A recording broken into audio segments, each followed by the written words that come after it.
ปิดเ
นาะ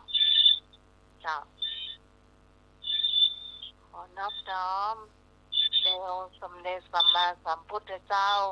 พระธรรมเจ้าพระสังฆเจ้าอันเป็นปรณาธิเบื้องของเราทุกคนขอกล่าวรักษาพระครูปริยัติยานุศาสตร์ที่ปรึกษาเจ้าคณะอำเภอเมืองเชียงใหม่เจ้ากล่าวไว้สาพระครูสมุวิศววรกิจโตผู้อำนวยการสถานีคลื่น 104.50 เมกะเฮิรตซ์เจ้าวาดวัดสายหินเจ้ากล่าวไว้สาพระครูใบดีกาสมัครยาณสีโลรองเจ้าวาดวัดสายหินเจ้ากล่าวไว้สาพระอาจารย์นวรัตน์ประโยชน์นานเจ้าสวัสดีให้หน่วยสว่างเมฆเจ้าครับองค์ดีครับเป็นไงครับสวัสดีพี่นันเจสซี่พี่นันด็อกเตอร์เจ้าสวัสดีครับพี่ใหม่ครับสวัสดีคุณผู้ฟังทางบ้านทุกคนทุกท่านเลยนะเจ้าวันนี้อาจารย์ผู้ในการสถานีต้องมารับหน้าที่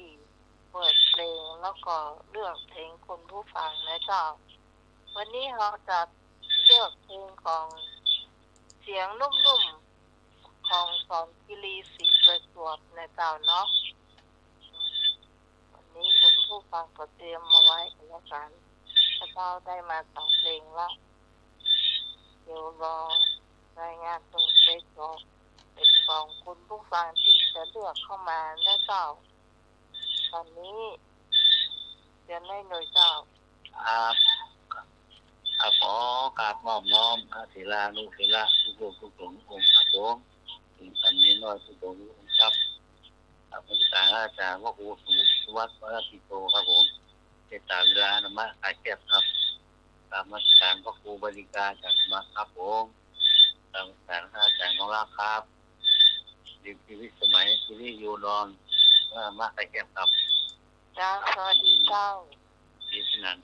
เจสีครับเงินดอกเตอร์นะครับครับบริการเลยครับมีธรรมะคาแก้ทุกท่านทุกคนครับผมครับนี่มาแล้วนะครับครับนะครับผมกับขอกราบในสามเมตตาบารมีธรรมในท่านพระครูสมุวิศววรกิจโจผู้อำนวยการสถานีขึ้น104.50 เมกะเฮิรตซ์วัดปลายหินเจ้าวาดวัดปลายหินเป็นนะครับกับนมัสการท่านพระครูบดิการสมัครยาณสีโลผู้ช่วยเจ้าวาดแล้วก็ผู้ช่วยในการนุการเจ้าคณะจังหวัดเชียงใหม่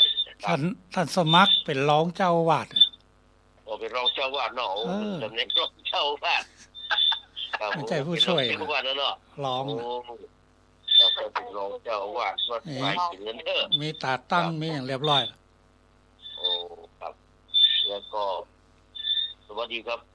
สกราบนมัสการท่านอาจารย์สำเนียนเอารักปัญโยนันเนอร์นะครับที่กระผมจะเข้ามาเนาะแล้วก็สวัสดีครับพี่สมัยสุริโยดรหัวหน้ารายการธรรมะไขเครียดนะครับ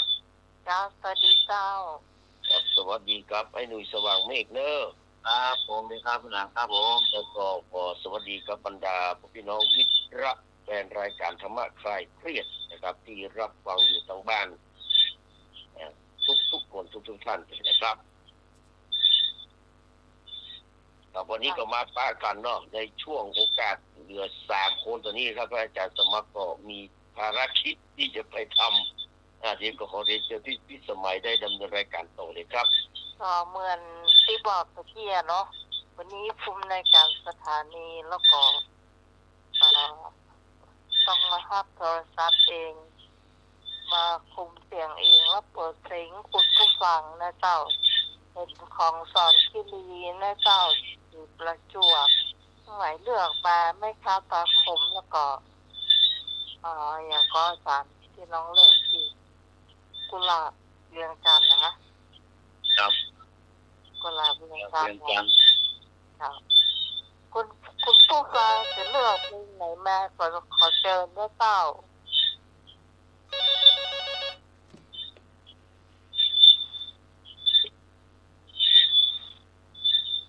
สวัสดีเจ้าสวัสดีค่ะสมัยเจ้าใครแก่ทุกคนครับนี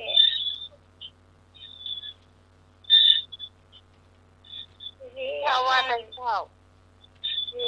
เป็นเลยครับเจ้าสมัยดูแลลากโดยครับถ้าขาแต่นั่นเจ็ดสี่เด้อครับสวัสดีครับเจ้าคเพลงอันนี้เลยเป็นอย่างสิ่งนี้เป็นอย่างพี่ใหม่เห็นเหรอนี่ถึงพี่ใหม่เหรอพี่ใหม่หมดให้น้องใหม่เนาะคิดถึงพี่ใหม่อ๋อเจ้าฝากทุกคนเนอร์ครับขอบคุณครับครับผมครับแล้วแสงต่อไป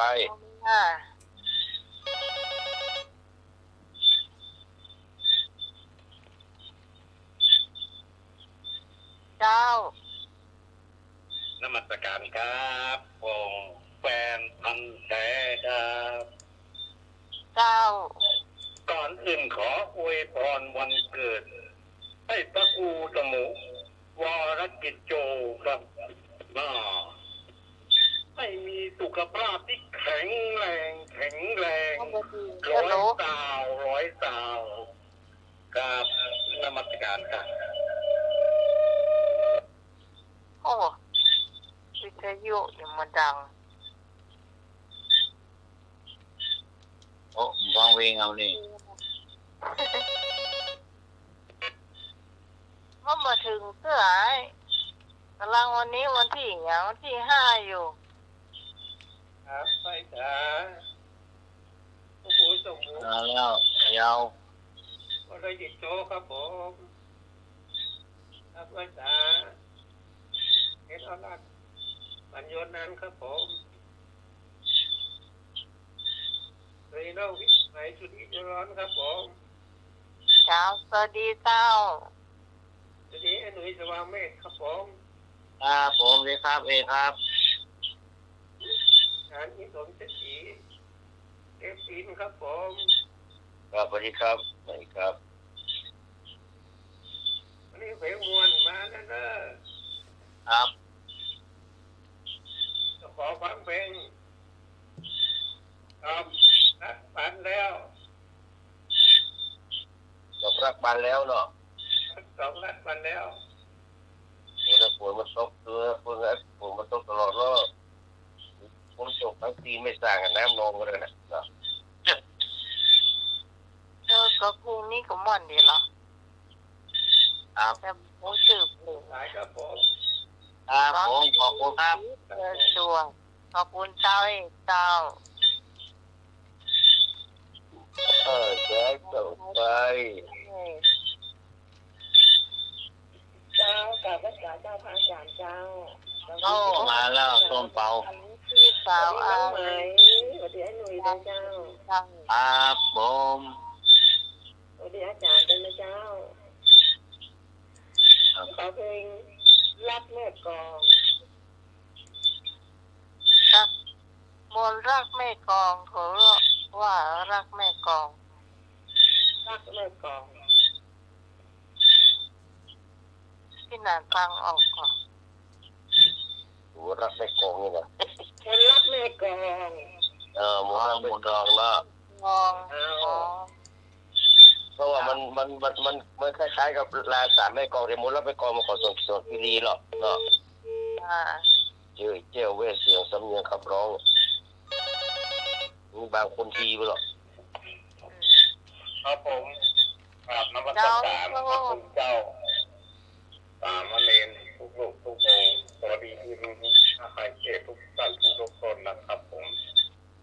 วันนี้ผมมาหุ้นจักเพลงของที่นี่ขอเพลงนี่เลยก่อนหัวใจหล่นที่แม่รินมาของแจ็คครับผม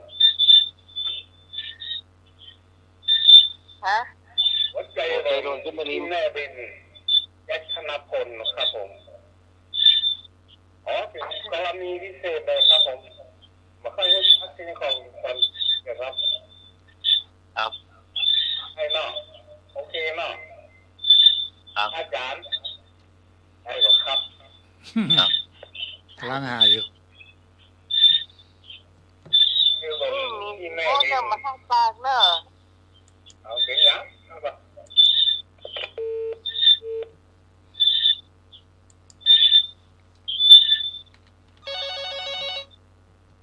เจ้าใส่ต่อไปเจ้าสวัสดีเจ้า เจ้าสวัสดีเจ้า ไม่หลง นี่เอาเพลงแม่ค้าตาคม แค่ตาคมมีแล้ว นะเอาปล่อยไปต้นน้องใหม่ค่ะนะครับ พร้อมปล่อยด้วยกันเนาะ เจ้าปล่อยตัวกันนะเจ้า เจ้า ไอ้การรับแต่จ้างบอกว่าไง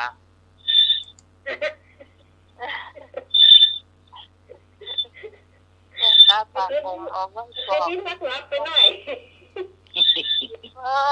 เปิงอ่ะห้องไหนก็ได้ว่าตอบปัญหา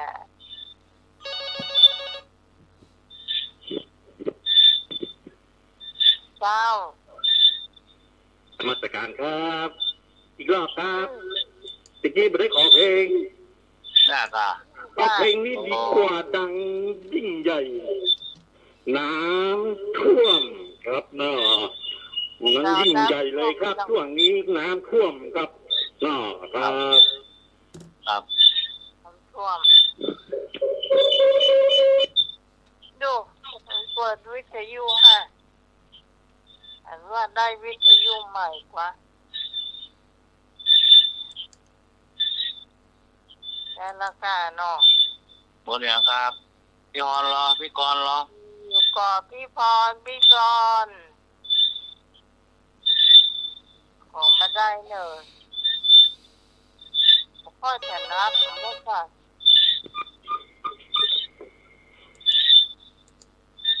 ตอนคีรี นมัสการได้จานค่ะการได้จานเวลาค่ะน้องใหม่จ้ะ สวัสดีหนูจ้ะสวัสดีพี่นานี274เจ็ดวินเตอร์ค่ะ ครับ ที่เอาเพลงฝนตกฟ้าร้องค่ะ ฝนตกฟ้าร้อง เราได้แต่เลยแรมเลยนองอ่ะ จ้ะ แรมเลยท่วมอ่ะตกฟ้าร้องเลยน้ำก็เลยน้องเลยท่วมอ่ะนะมันเป็นต้นเหตุด้วยไหนเนาะ แล้วมันต่อเพลงน้ำท่วมไปเจอเอาเพลงฝนตกฟ้าร้องจ้ะ เนี่ยเนาะเคย งนี้เป็นต้นเหตุหรอก ขอบคุณค่ะ เพลงนี้เป็นสมุทัยเนี่ยเพลงเนี่ยเพลงน้ำท่วมนี่เป็นสมุทัย เป็นเหตุเลย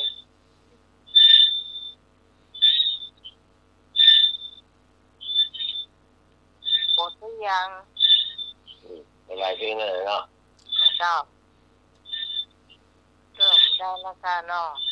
เริ่มได้แล้วจาก เริ่มได้แล้วเจ้าอาจารย์ ดวงใจเมืองสิงห์เนาะโอ้หนึ่งครับนะครับได้ฟังเหมือนอะไรอย่างเงี้ยแหละไม่จะมาลั่นลิ้นเลยเพลงนี้เราฟัง เพลงเนี่ย ไอ้ เรา ใส่เส้นชัยเมืองสิงห์มันลั่นลิ้นเลยอ่ะฟังเนี่ยฟังเนี่ย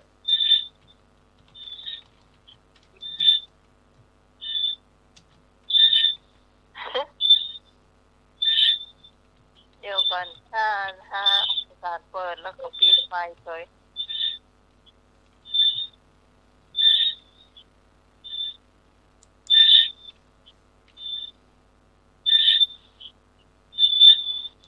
ยิ้มแล้วมาหายไปไหนหมด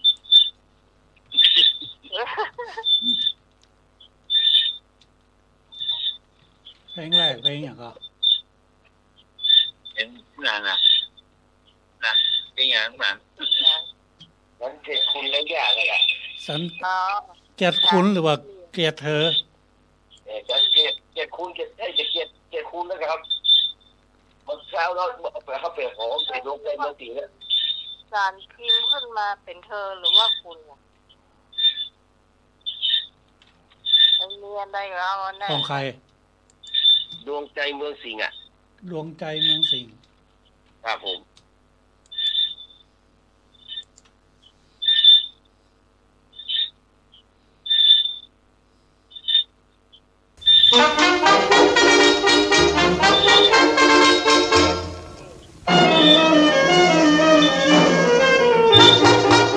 ได้ยินแต่เสียงแม่บ่นว่าจนจุกจน ไม่รู้จะบ่นไปหาอะไรให้ลำคาญ แม่นหมด ทราบไหมว่าคนจนฉันไม่ต้องการ อย่ามาริอ่านรักฉันเลย เขาเกลียดตัวแล้วยาก เอา เอาไว้เขาเกลียดตัวแล้วยาก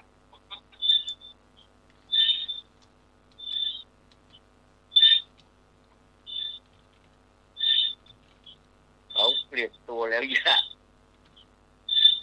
ปกติเข้าใจเขาเกลียดตัวเข้าก้าน เคนตะกี้เว็บไซต์เนาะ เขาเกลียดตัวแล้วยากเป็นเพลงที่เปิ่น ดวงฤดี ดวงใจเมืองสิงห์มาเรา ถูกต้องครับเขาเกลียดตัวแล้วยาก ขึ้นมาดูว่าเนาะ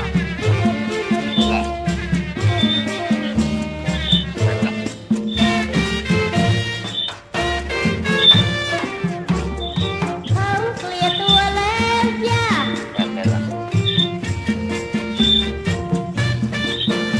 อย่ามาดูสิลำไรเขาไม่เอาใจใส่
ชายใจชั่ว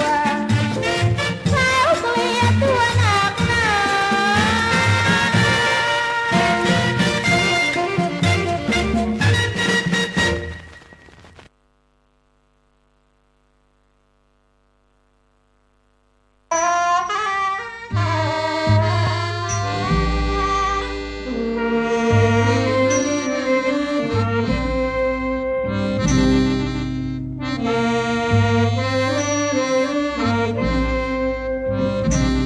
โหดร้ายจริงจริงทำไมถึงยิงสยองเจอกับน้องไม่พูดจาพี่ตันจรร่อนเร่มา น้องเองอุตส่าห์ให้พักไป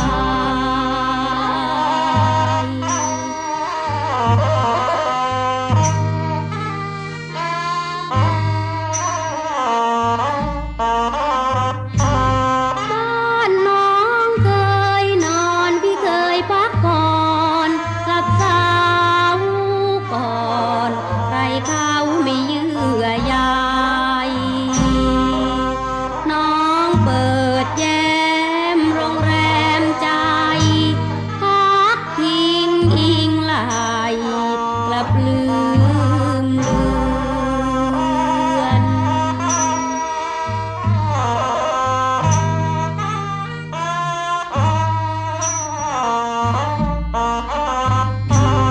ดูหรือหน้ามนทำให้น้องมนใจมองจากกับน้องเพียงชั่วเดือน ลืมผู้จิตทำบิดเบือน เสียแรงเป็นเพื่อนในเรือนใจ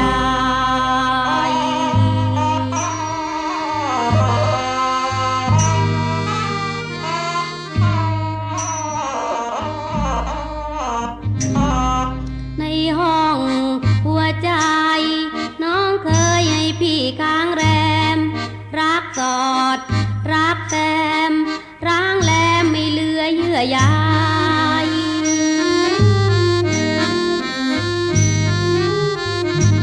สุดจะตรอมสุดจะตรม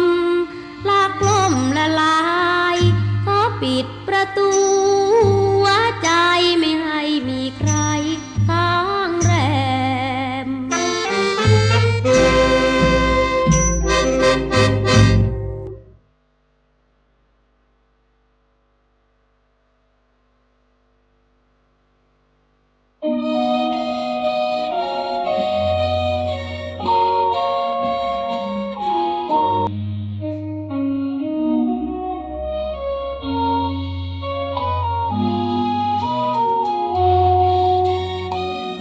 ที่พบเนื้อนวลมานั่งเรือด่วนตายน้ำเองเราต่างรักกันเหลือเกินเมื่อเรือด่วนแล่นเมืองตะเองเรือด่วนวิ่งไปเพื่อนหัวใจพี่ตกหลุมที่หลงรักแม่เรือหนึ่งแม่ค้าป่าภาวะเพลง ไม่เห็นเรือนวลที่นั่งรำรวมได้มุกคอยหักน้องที่ฟ้าเทียมเที่ยวเรือเปลี่ยนแพเรือด่วนกลับไปหัวใจที่ปวดแสนไม่พบหน้า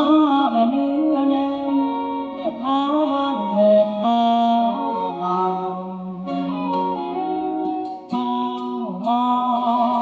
มองหาแม่ค้าหน้าโนเที่ยวเรือด่วน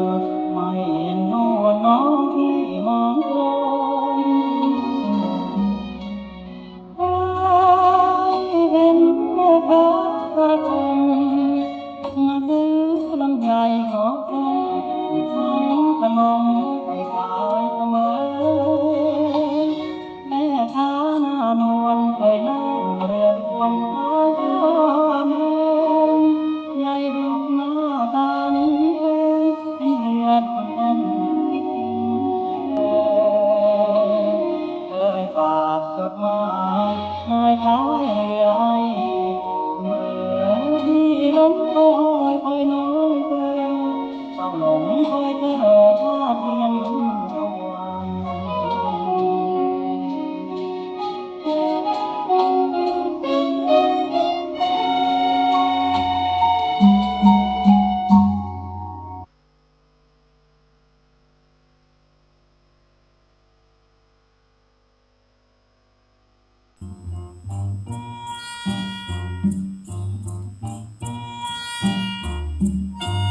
ชวาน้องของพี่นั้นย่อมมีศักดิ์เหนือฟ้าหลงรักเธอเป็นบ้าน้องจะว่าพี่บ้าก็ยอมบ้าพี่บ้าที่สุดพี่ขอพูดยังไม่อ้อมค้อมบอกตรงๆว่าพี่หลงรักดอกพยอมไม่ได้แต่งงานกับแม่เนื้อหอม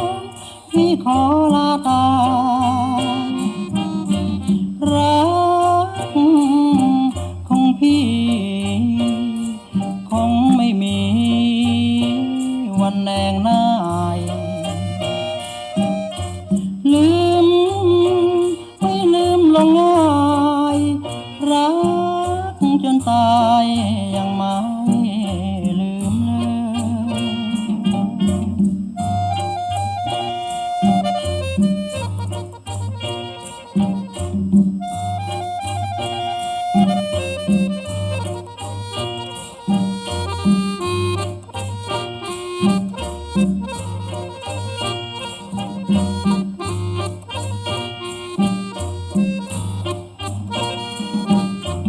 บ้า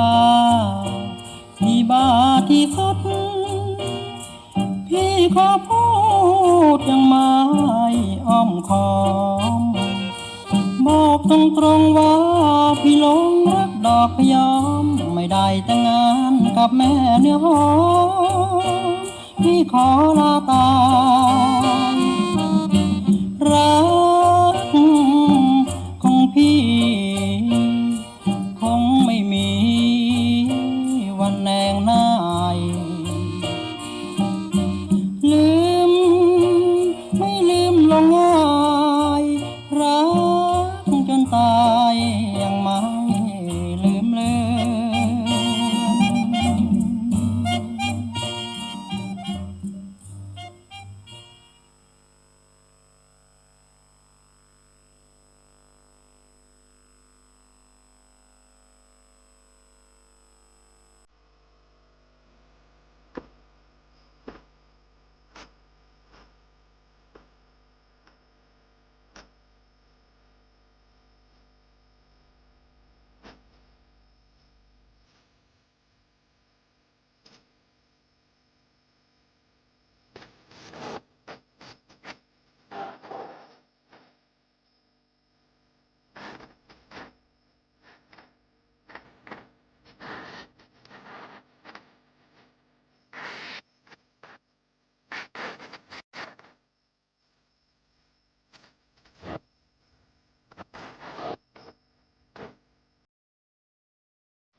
สียงสำเนียงขับร้อ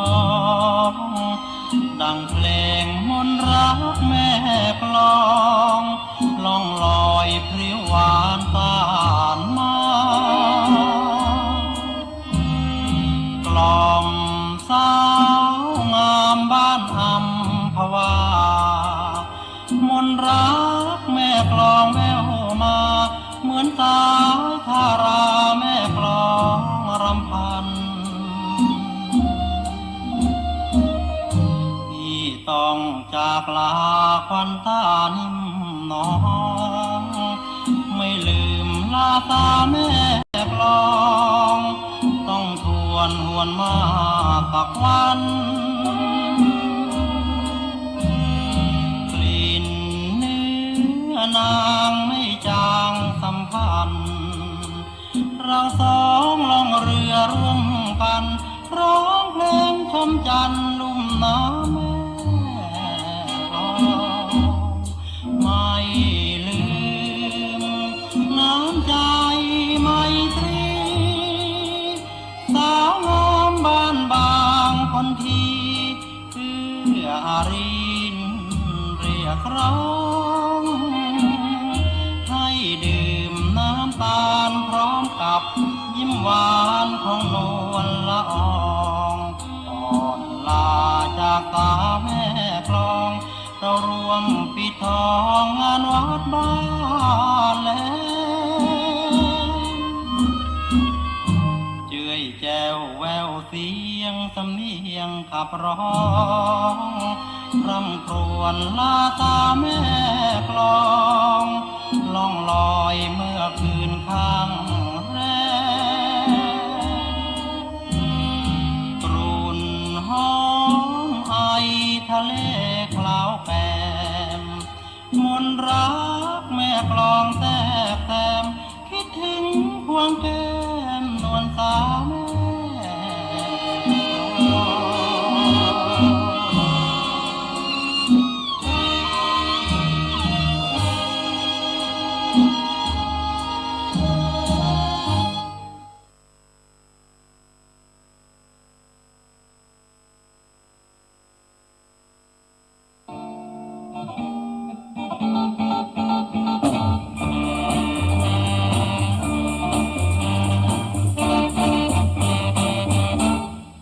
ฝนจะตกถึงฟ้าจะร้องถ้าได้มาเห็นหน้าน้องแล้วพี่สบายสบายอยู่ใต้ฟ้าจะกลัวอะไรกับคนเกิดเป็นคนเมื่อถึงที่ก็ตายฝ่าฝนต้นมาฝ่าอันตรายเปียกโชกทั้งกายเพราะอยากจะเห็นหน้าเธอ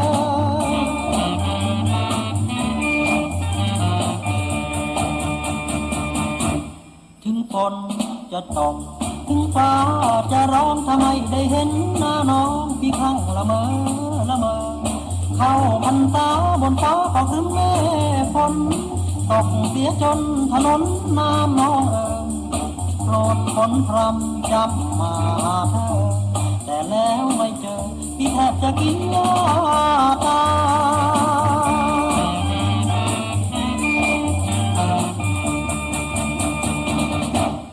ฝนตกบ้านน้องฟ้าร้องถึงบ้านพี่หัวใจพี่โดนขยี้แหลกสลายบุกน้ำยังโคลนฝ่าสายฝนมาแทบตายน้องมาหนีตามชายไปกับสายฝนพรำถึงฝนจะตกถึงฟ้าจะร้องพี่ไม่เคยหนีหน้าน้องไม่น่าใจดำใจดำต่อไปนี้อกพี่ก็คงกลับน้องเฝ้าแต่มองฟ้าฟ้าเมื่อฝนพรำหน้าฝนทุกปีอกพี่ระกำเมื่อยามฝนพรำแล้วพี่จะเห็นหน้าใคร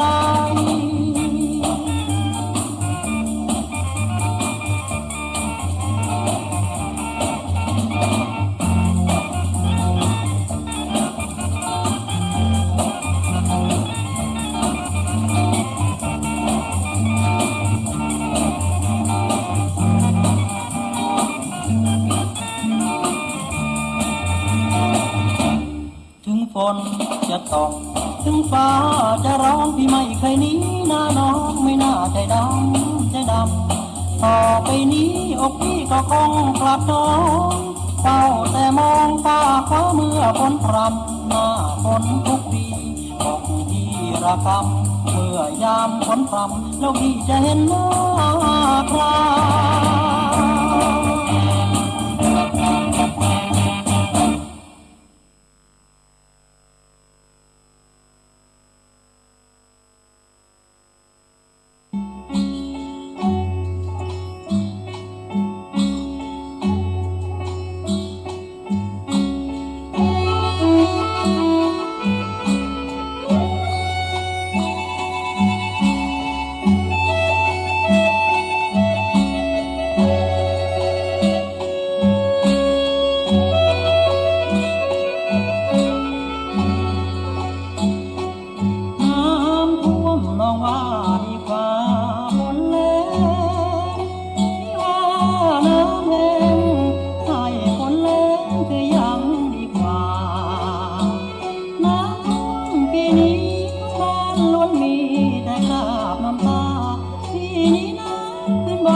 ความยากจน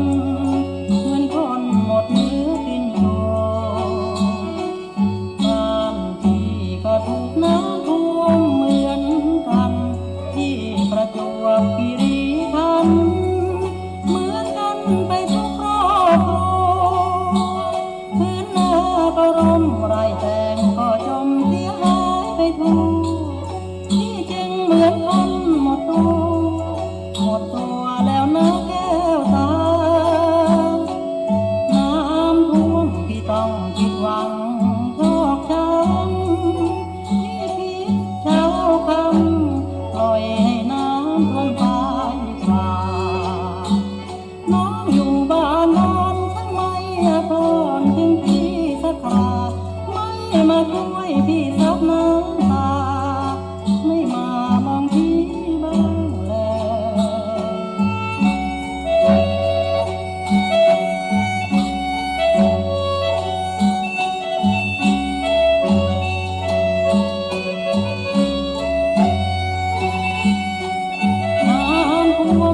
ต้องผิดหวังชอกช้ำที่คิดเช้าคำปล่อยให้น้ำท่วมตายกว่าน้องอยู่บ้านนอนทั้งไม่อาทรถึงพี่สักคราไม่มาช่วยพี่ซับน้ำตาไม่มามองพี่บ้าง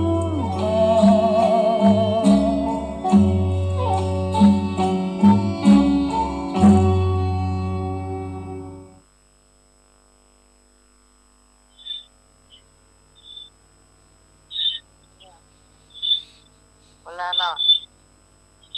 ครับสอนกิรีสีประจวบที่คอมาทำไมคงมาตกหล่นแล้วเนาะครับตอนนี้เป็นรักมาเนาะเดี๋ยวมาครับเดี๋ยวก็ไปรับก็ได้เนาะเอาที่374ก่อนดีกว่าเนาะนี่พระอาจารย์ทำมันตั้งคุมเสียงก่อนต้องรอการสมัครเนาะเดินเจ้าพี่ดาน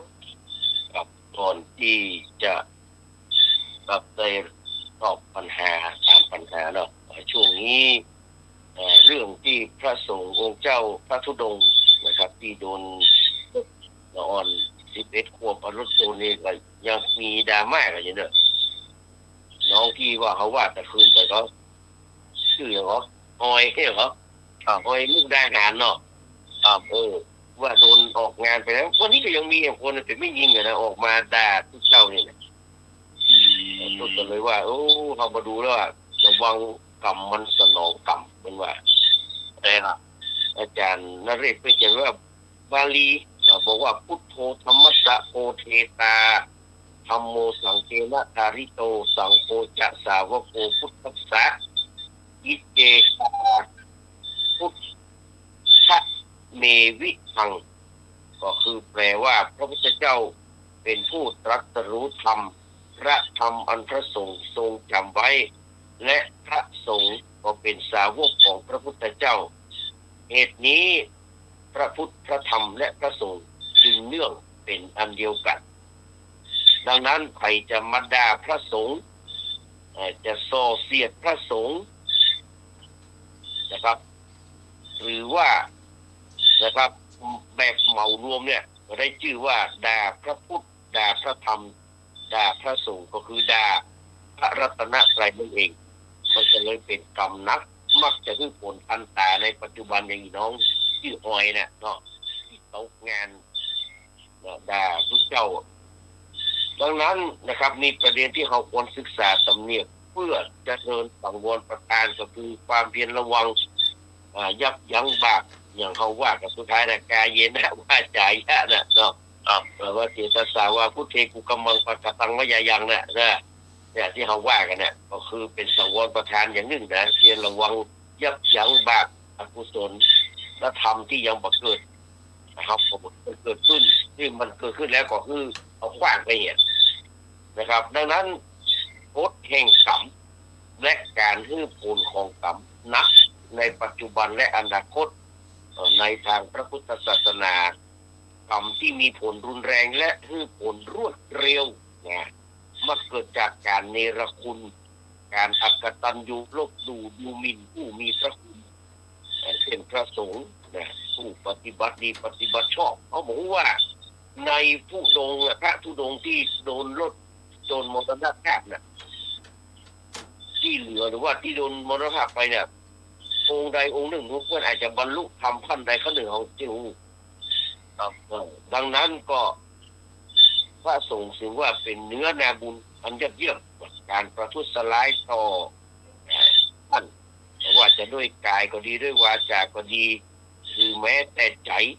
ย่อมมีวิบากกรรมที่หนักหน่วงมาดูเนอะทำเวทนิยกรรมที่มาให้ผลในรัตยุบันเนี่ยในปัจจุบันเนี่ยนะครับการด่าทอการก้าวล่วงช่วงจากพระสงฆ์องค์เจ้าผู้มีศีลบริสุทธิ์หรือพระธุดงค์ที่กำลังบำเพ็ญเพียรมักจะส่งผลให้ผู้กระทำเนี่ยเจอวิบากกรรมทันตาในขณะนี้นะวันนี้เลยให้กับวันน่ะพี่น้องนั่นน่ะโอ้กรรมเดียวโดนทัวลงพอทัวลงแล้วมันจะลงที่มันเดียวไม่ลงที่บริษัทบริษัทหันพฤติกรรมแล้วบอกไว้แล้วคนแบบนี้ขนาดพระสงฆ์พระเจ้ามันยังเว้นกูมันก็จะแด่ต่อนะมาดูเนอะเนี่ยคือชีวิตตกต่ำสะทันหันแล้วก็จากได้เงินเดือนดีๆจบชีวิตไปเลยหน้าที่การงานพังทลายโดนไล่ออกอาจจะเกิดอุบัติเหตุเสียชื่อเสียงไปสมัครงานที่ไหนนี่ไปลุงนุ้ยจะห้าคนน่ะหรือว่ามีจิตใจที่เร่าร้อนกระสับกระส่ายเหมือนตกนรกทั้งที่ยังไม่ตายนะตกนรกพี่น้องจะตกแล้วกันเนาะแล้วก็อุปปัชชะเวทนิยกรรมกรรมคือผลในภพคือในภพหน้าหากกรรมนั้นยังส่งผลบ่หมดในชาตินี้หลังจากเปตะหรือว่าละจากโลกนี้ไปแล้วจิตที่เศร้าหมองเต็มไปด้วยโทสะคือความโกรธความเครียดเนี่ยจะนำพาไปสู่อบายภูมิไปเป็นนรกไปอยู่เป็นอยู่นรกก็เป็นไปเปรตเป็นสัตว์อสุรกายสัตว์เดรัจฉานความโลภนี่ก็พาไปเป็นเปรตละโทสะนี่ก็จะเป็นอสุรกายละแล้วก็ความหลงนี่จะเป็นสัตว์เดรัจฉานนะต่างความดีและต่างดีเพิ่งมี4ต่างเนาะต่างชั่วมีแค่3ต่างแต่ส่วนมากเขาจะไปต่างชั่วนักกว่า ขนาดมี4ทางให้เตียวนะตั้งแต่การไปทำวิปัสสนานั่งสมาธิจนถึงขั้นวิปัสสนากรรมฐานได้เนี่ยอยู่พุ่นไปพุ่นหรอกไปนิพพานหรอกสมถะกรรมฐานนิพพานไปอยู่สุดชั้นพรหมนะไปมีฮิริโอตปปะเนี่ยไปเกิดไปแปะเป็นเทวดานะรักษาศีล5ติ๊กมาเป็นมนุษย์อ่ะแต่เจอความโลภความโกรธความหลงเลยกลายเป็นสัตว์นรกหมดเลยไม่แค่3ทางทางดีมี4ทางบอกไปไปทางบดีทางนั้นดังนั้นก็ถ้าได้มีโอกาสติ๊กมาเป็นมนุษย์คืออาจจะหลุดเนาะเหมือนกับคนทำผิดทุกวันเนี่ยมันยับได้หรอกยับได้หนีไปไงนี่ไงเหมือนเดียวกันโยมบ้านก็คงจะมีอ้อนต้องแหละพอได้ติ๊กมาเกิดมาเป็นมนุษย์เห็นเตี้ยนะลบซ่อนนะใช่ก็จะกลายเป็นคนที่มีเขาเรียกว่ามีโรคนักเนาะมีทางเป็นที่อยู่อาศัยของโรคมีรูปร่างอัปลักษณ์หรือว่าเป็นผู้ที่ถูกใส่ร้ายป้ายสีอยู่สม่ำเสมอเนี่ยบางเตื้อเราโอ้เนาะของปรากฏการณ์นิ้วพาซวยนี่นิ้วพาซวยคืออย่างคือการจ้วงจากพระสงฆ์สมัยนี้มันไม่ได้เขียนนะเราเดียวมันนั่นอย่างว่ามันขี้มันเนาะดิจิตอลนะว่าจะไม่ได้จำกัดอยู่แค่เสียงอู้อย่างที่เขาว่ากันนี่แหละแต่มันขยายรวมไปถึงตัวอักษรและการพิมพ์ตัวมันหมดเนาะวิบากกรรมทางนิ้วมือเขานี่แหละการคอมเมนต์ด่าทอส่อเสียดแอบอ้างขยายข่าวเท็จวิพากษ์วิจารณ์อย่างพระเดินพูดตรงเนี้ยคือขนองคันปากว่านี่มันเจ็ดเซียวมันเจ็ดตังของผู้เจ้าจะมาเซียวคันปากยังบอกพอเนี่ยคันมือหรือว่าการเมารวมผ่านคีย์บอร์ดเป็นเกลียนคีย์บอร์ดเนาะก็เรียกว่าแค่เอามาประมวลแล้วมันเป็นวจีทุจริตนะเป็นวจีกรรมนะแล้วก็ผ่านตั้งกายกรรมทั้งสิ้นนั้นความน่ากลัวของยุคนี้ก็คือกรรมที่มันแพร่ขยายกว้างเมื่อเราพิมพ์ข้อความโจมตีพระสงฆ์องค์เจ้าด้วยประการต่างๆแต่คนที่บัชอบนี่มันต้องมีการแชร์ต่อเพื่อแชร์ต่อแล้วก็โพสต์ปล่อยคอยถามที่ด่าซ้ำเป็นพันเป็นหมื่นเป็นแสนคนบางคนจะเอายอดไลค์อะไรก็บางคนจะเอายอดไลค์ไม่ได้ตังค์หรอกมันได้ตังค์จากตู้ช่วยอย่างตัวเนี่ยผู้เริ่มพิมพ์จะกลายเป็นต้นทางแห่งอกุศลกรรมซึ่งมดทำให้วิบากกรรมนั้นทับทวีคุณส่งผลให้เกิดความพินาศทางชื่อเสียงและสิ่งได้อย่างรวดเร็วอันด่วนในปัจจุบันเนี่ยยิ่งเพื่อนเป็นพระอรหันต์เพื่อนเป็นอะไรอย่างเขาก็บอกเพื่อนบรรลุพระอริยมรรคอันชั้นใดชั้นหนึ่งเขาบอกว่านอกเป็นพระโสดาบันเป็นพระอริยบุคคลชั้นใดชั้นหนึ่งเขาไม่ใช่หูเพื่อนหรอก3แนวทางปฏิบัติของชาวพุทธที่แท้จริงเมื่อพระสงฆ์ประสบอุบัติเหตุ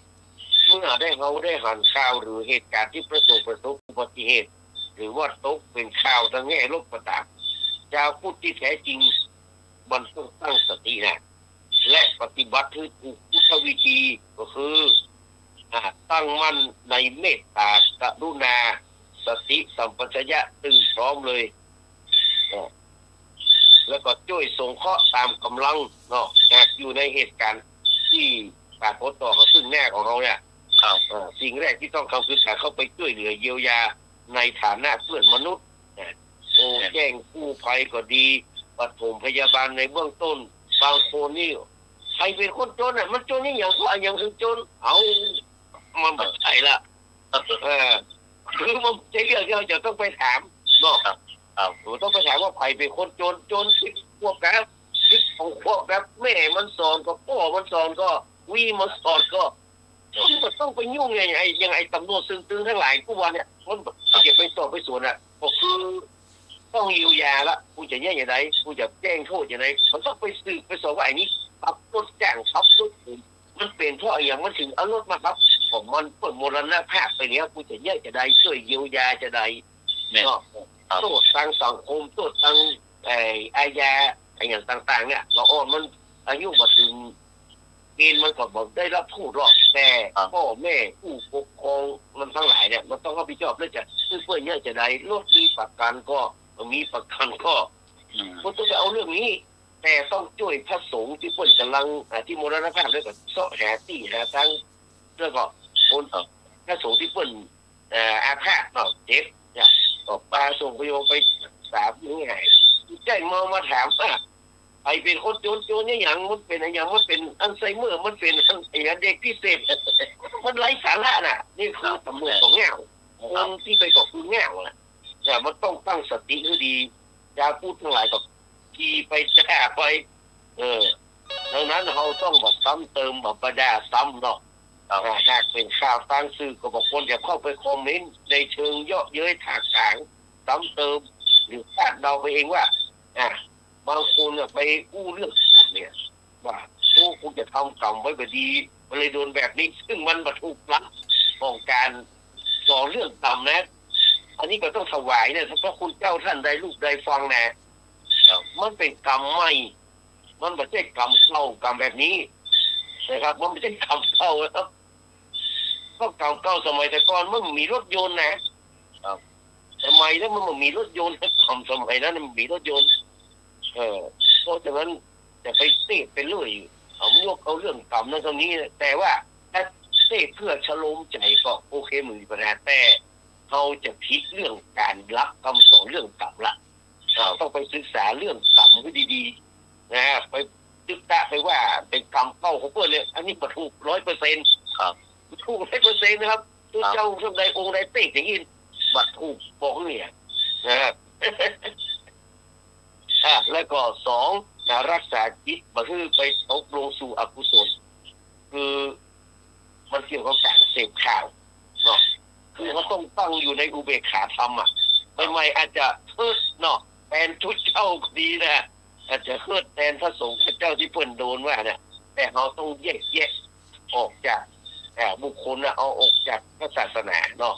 หากพระสงฆ์รูปนั้นประพฤติผิดวินัยจริงเนาะผู้มองว่ามันเป็นเรื่องของปัจเจกเป็นเรื่องของบุคคลและการลงโทษทางพระธรรมวินัยกฎหมายเขามาไปเหมารวมสีเรือทั้งกโลนก็นะครับบรรลัยรวมถึงพระธรรมหรือว่าพระสงฆ์รูปอื่นๆที่เพิ่นปฏิบัติดีมีแห่งนักหนาป้าป้านเพราะฉะนั้นย้อนมาที่บอกว่านึกถึงอุเบกขาเนี่ยคือไม่ใช่ว่าซื่อคนยศไม่ใช่นาอุเบกขานะหมายถึงว่าอุเบกขาได้วางเฉยด้วยใจปัญญาความรอบรู้ตระหนักว่าสัตว์โลกทั้งหลายมีกรรมเป็นของตัวเก่าแม้แต่พระสงฆ์องค์เจ้าบางรูปในอดีตเอาง่ายๆก็คือแม้แต่พระพุทธเจ้าเองแม้แต่พระโมคคัลลานะเองก็ยังมีเศษกรรมเก่าที่จะต้องชดใช้ซึ่ง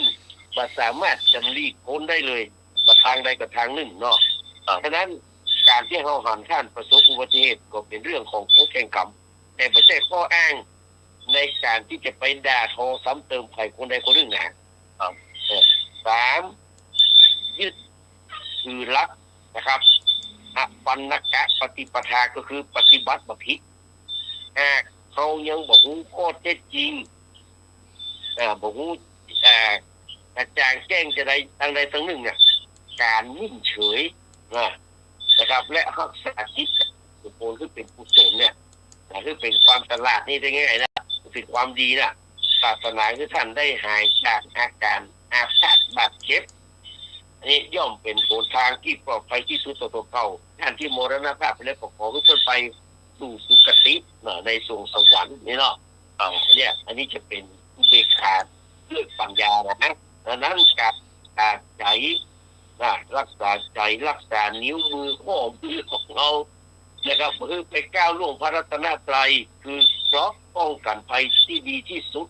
ในยุคนี้ในอันนี้การหันอกหันใจที่จะช่วยเหลือพระสงฆ์พระเจ้าในพระพุทธศาสนาตามสมควรตามกำลังของเจ้าด้วยย่อมนำมาซึ่งบุญกุศลและความเจริญรุ่งเรืองในชีวิต อย่างแท้จริงฝากไว้เป็นข้อคิดประจำวันคิดวันนี้นะครับ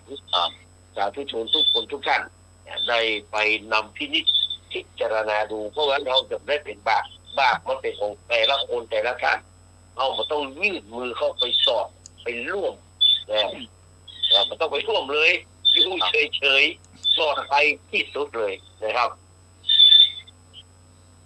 ต่อไปก็จะเป็นคำถามเนาะเราบอกอย่างนี้เริ่มต้นเลยเนาะพระมหากษัตริย์ใช้อำนาจนิติบัญญัติผ่านทางใด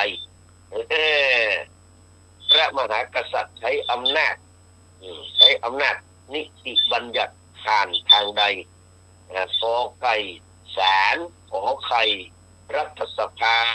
คอควายครมงองูข้าราชการ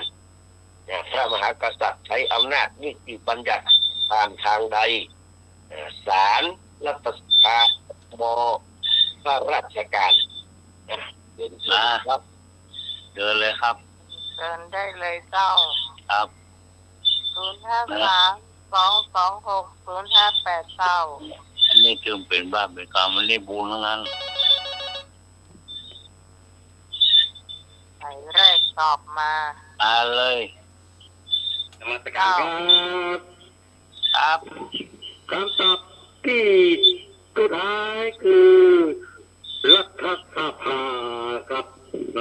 ครับนมัสการครับมวยกล้าตายมาแล้วกล้าตายติดตามมาด้วยสายต่อมาทางก็ได้เนอะอันเนี้ยได้บุญทั้งนั้น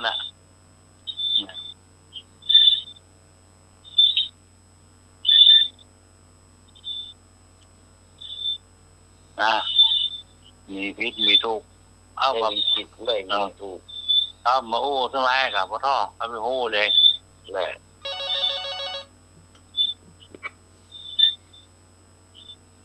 เจ้าครับกราบไหว้สาพระอาจารย์ท่านพระครูสมุทรสุวัฒน์วรัตน์โจผู้อำนวยการสถานีคลื่น104.50 เมกะเฮิรตซ์ชาวาดวัดเสหินเจ้ากราบสวัสดีน้องใหม่เจ้าสวัสดีตาวิพรเจ้าสวัสดีลุงหนุ่ยเจ้าครับผมนี่ครับเจ้าสวัสดีพี่นันเจสีดรเจ้าสวัสดีครับ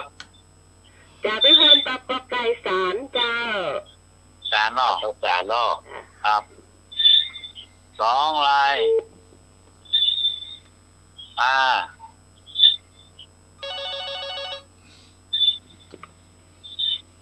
ช่วยกันงายควบช่วยกันงายกล้วยนะก่อนตัดข้อตัดไข่จ้ะก่อนตอกคอขอไข่เนี่ยรัฐสภาเนาะรัฐสภาตะกี้กันพันแท้ตอบข้อนี้รัฐสภานะขอไข่นะขอไข่รัฐสภาพี่ตองมาไปรับเตรียมตะคืนเนอะเจ้ารับได้ให้ก้นหัวนอนก็ให้จะรับแฟโอ้รับเดี๋ยวแดดแล้วทานแล้วมาตายแล้วแหละคื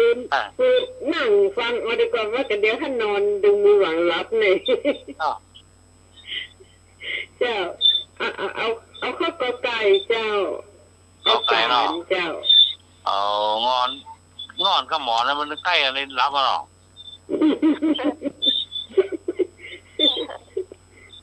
แล้วงอนคอมพิวเตอร์เลยอย่าง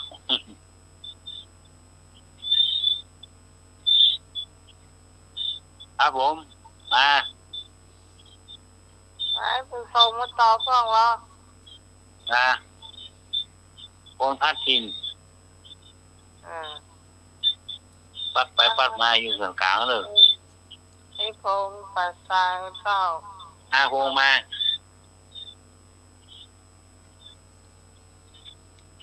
ชอบเหมือนกันก็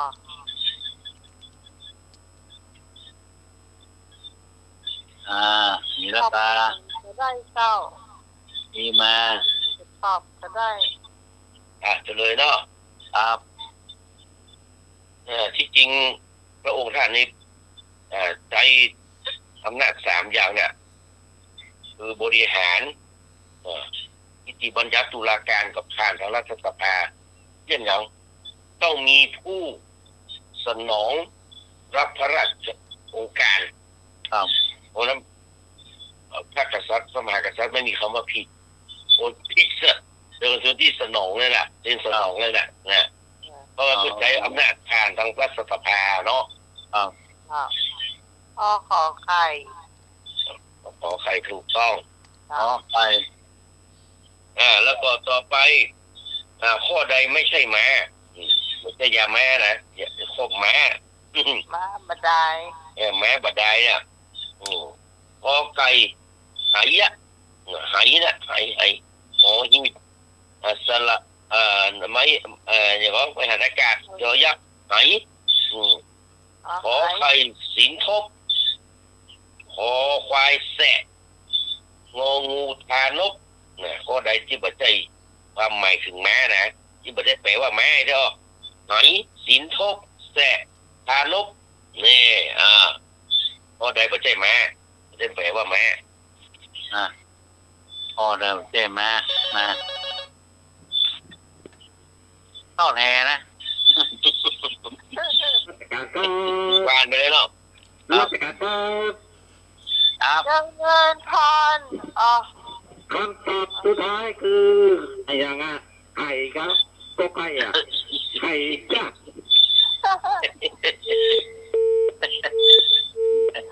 ไข่ยะ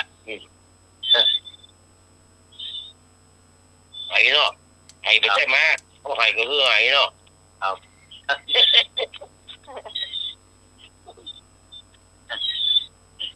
มาไ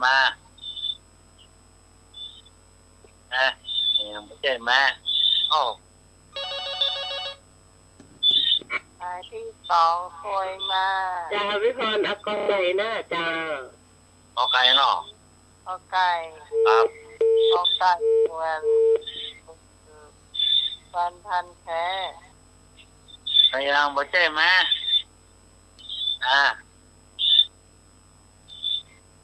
เมียวเมียว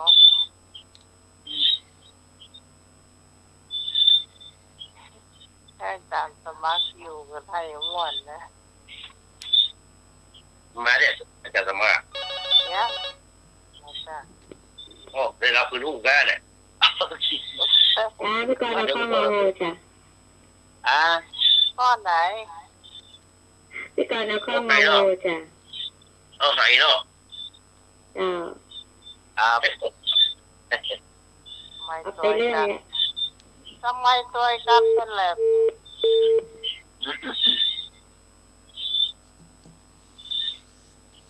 อะไรไม่ใช่นะ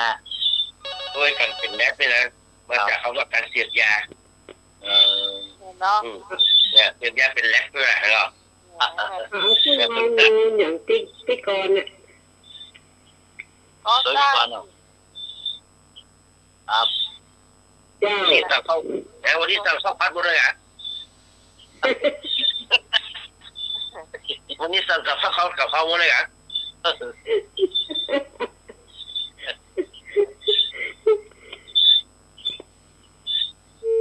เฉลยเนาะ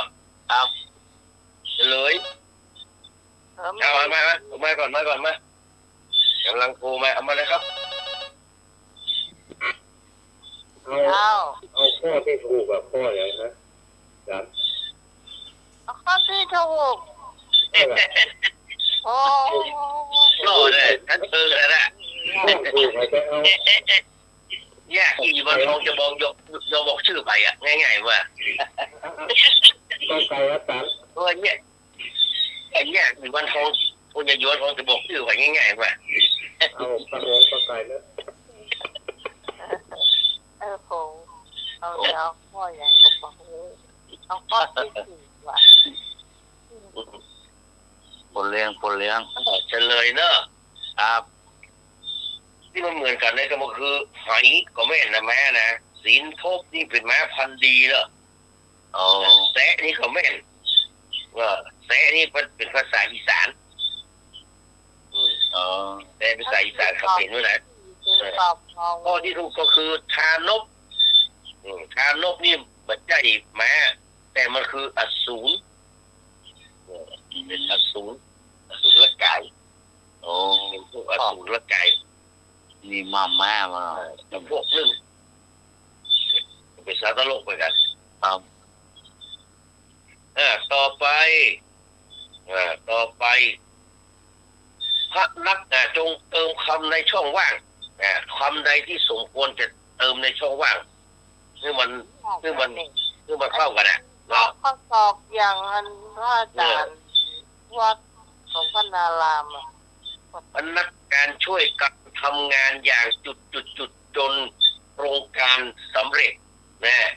พนักงานช่วยกันทำงานอย่างจุดจนโครงการสำเร็จจงเติมคำที่เหมาะสมในดังต่อไปนี้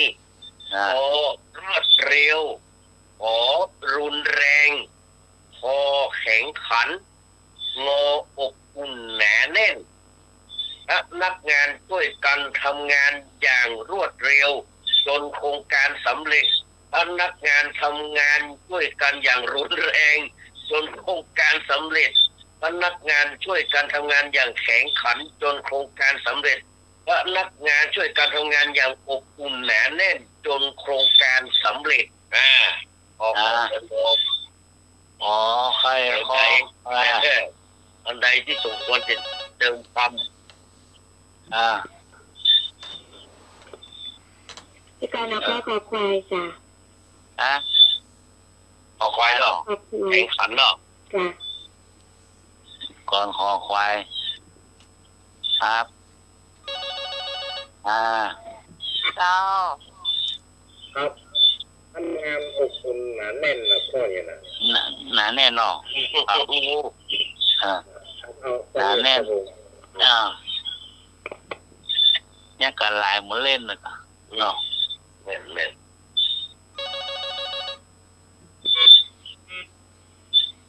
ควายเจ้าครับขอควายเนาะ เจ้า ควายได้พรมา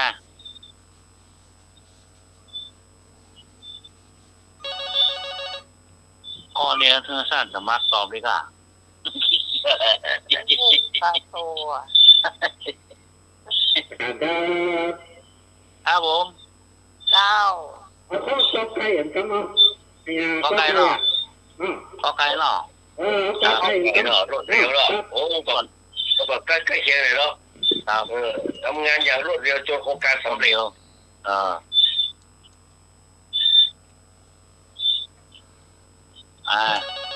งานเลยโดนหรอก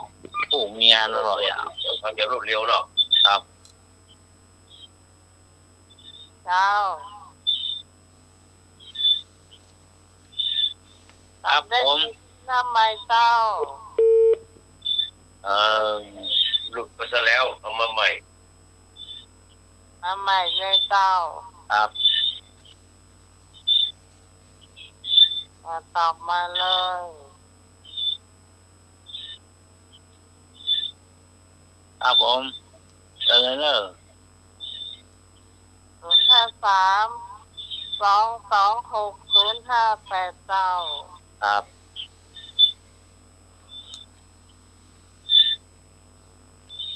จะได้เฉลยเนอะครับเฉลยบ่เนาะครับเขามาดูแต่ละข้อกันเนาะคำว่ารวดเร็วเนี่ยมันอาจจะบ่แล้วกันครับแต่ว่าทำงานอย่างรวดเร็วจนงานเสร็จเนี่ยนี่ก็โอเคเสร็จแต่จะเรียบร้อยวะนะเนาะครับแต่ว่ารวดเร็วนี่มันอาจจะบ่สำเร็จก็ได้อาจจะแล้วแต่ว่ามันบ่เรียบร้อยเนาะครับรุนแรงนี่บ่ไหวกันเนี่ยก็แตกหมดเนาะของแตกหมดเนาะ ทำงานแล้วอบอุ่นหนาแน่นนี่ก็มันก็ประสมเหตุสมผลเนาะ ได้อะมาคอแอกอะ ไอ้คนนั้นมัดอย่างไรคนนั้นมัดอย่างนั้น เพราะฉะนั้นแข่งขันจึงเป็นคำที่เหมาะสมที่สุดสำหรับโครงการนี้เนาะช่วยกันทำงานอย่างแข่งขันเรียบร้อยหมดต่างคนต่างเนี่ยนะแบบหัวหน้าที่ตัวเก่าเนาะผลงานมาสำเร็จรุ่งโรจน์ไปด้วยดีนี่ก็ออกไปเนาะแข่งขันต่อไป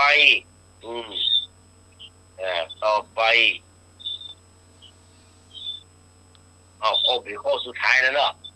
ข้อสุดท้ายละเลิกมานักเกะละมันต้องข้อสุดท้ายจ้ะหมอเนาะเอาล่างข้อใดไม่มีคำว่าพ่อแต่ข้อใดไม่ใช่พ่ออีกแล้วเนาะข้อใดไม่ใช่พ่อนะรับจากนี้ไปนะข้อใดไม่ใช่พ่อประเทศว่าอันสาชาติประเทศพ่ออีกใช่ไหมประเทศสหประชาชาติประเทศพ่อใช่ไหมข้อใดไม่ใช่พ่อกอไก่ชนกขอไข่ปิตุลงปิตุลงเนาะขอควายปิตุงอชะเนตตีข้อใดไม่ใช่พ่อชนกปิตุลงปิตุชะเนตตีไปอะไรประเทศพ่อ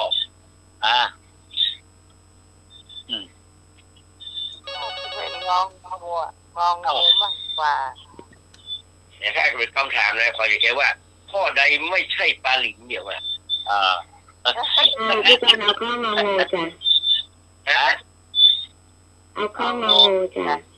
งองูเนาะข้อใดไม่ใช่ปลาหลิมเนี่ย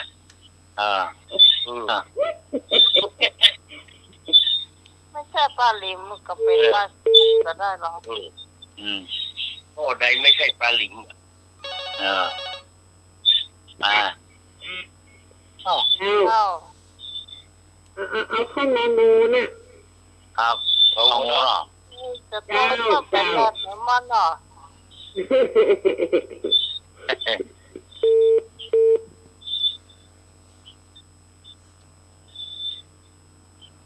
เจ้าโอ้ไม่เข็มเลยข้อนี้หนักแน่นนะข้อนี้นะเจ้าข้องงองูเหมือนกันเจ้าครับผม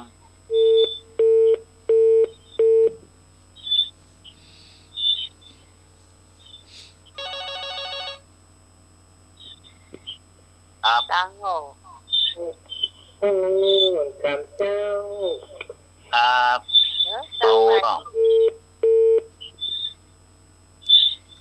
นี่สั่งไงอย่างแปลกต่อไปเลยเนาะครับมาครับแท้จะมึงหมดแม่จะมาตัดเขาอย่างข้องงูงูเด้อง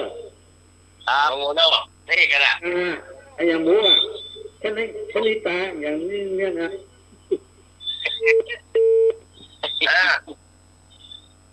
เฉลยละเนาะเลยละตอบถูกต้องงองูไม่ใช่ปลาหลิมเพราะมันเป็นปลาขาว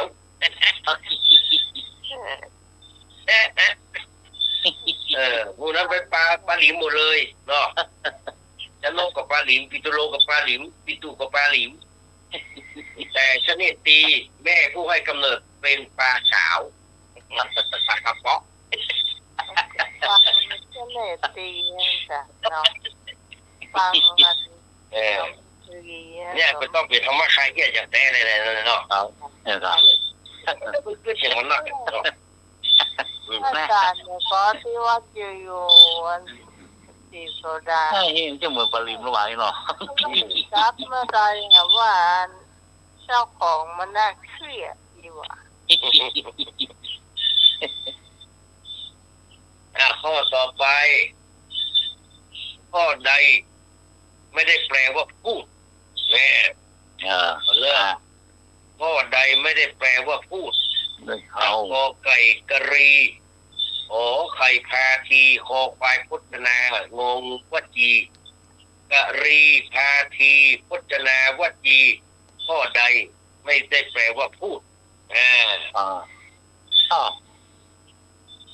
นะเดินครับกันเลยง่ายๆนิดเดียวเจ้าแต่ยากมากนมัสการครับ จะคำสุดท้ายคือพจนาครับเนาะครับพจนาครับพจนา แม่บุตรหูสักคำนะเมื่อไรนะพจนาพจนาเนาะพจนาพี่การการพจนาเหมือนกันจ้ะพจนาเนาะข้อใดนั้นไม่ได้แปลว่าพูดนะ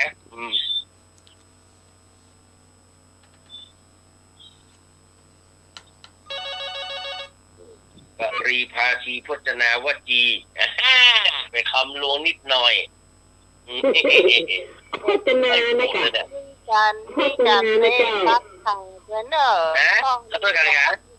มีการเตะตัดขาไปละตัวกันเนาะพจนาเนาะแม่พจนาอ่อนคล้ายเนาะ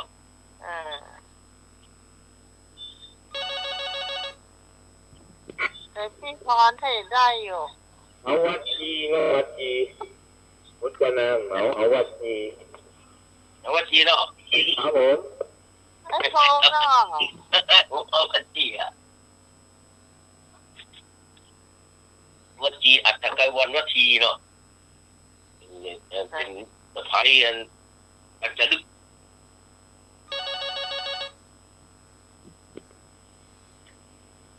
เจ้าวิปัสสนาพจนาเจ้าพจนา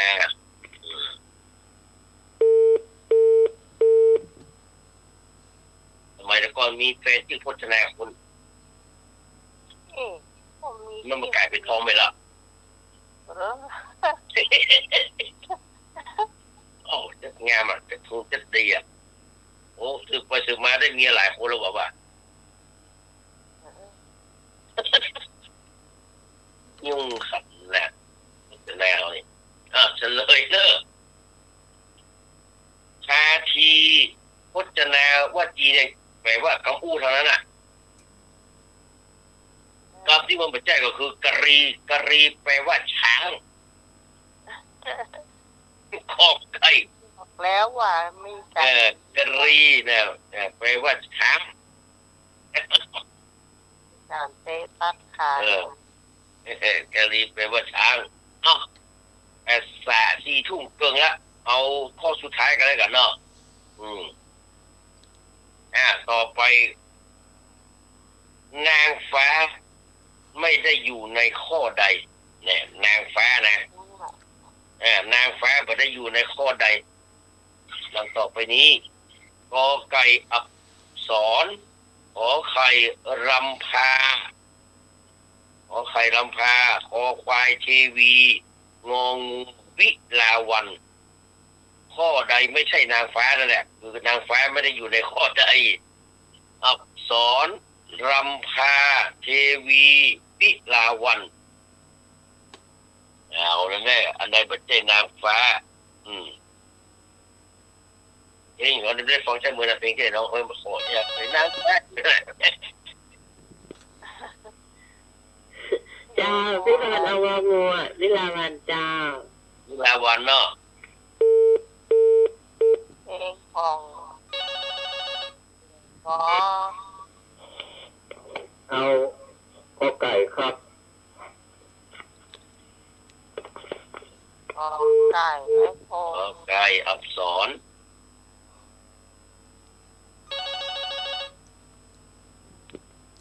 ผมจ้าพี่กรเอาข้าวปลาควายจ้ะปลาควายทีวีเนาะจ้า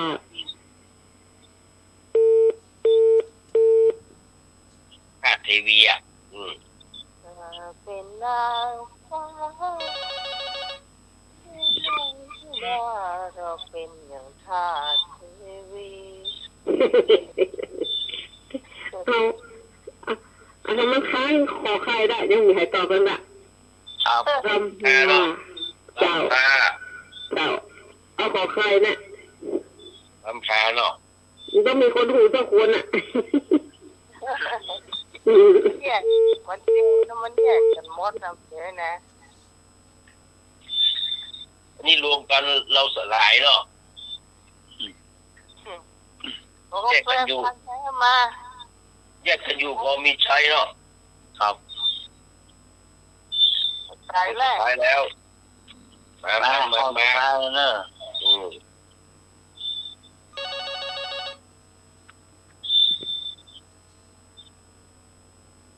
ว่าไหนที่มีไปเอาเที่ย เอ้ยขอยาว เอาหมดละเอาผู้คนละเอา โด หมด ย ละ เพื่อนก็ได้เต้า เอางองูนะ อ๋อเอาเนาะครับ เอา ครับ ของมา โอ้ บ้านบ้านแท้มา ถ้าไปวันไหนมาพบพอดีอ่ะ มา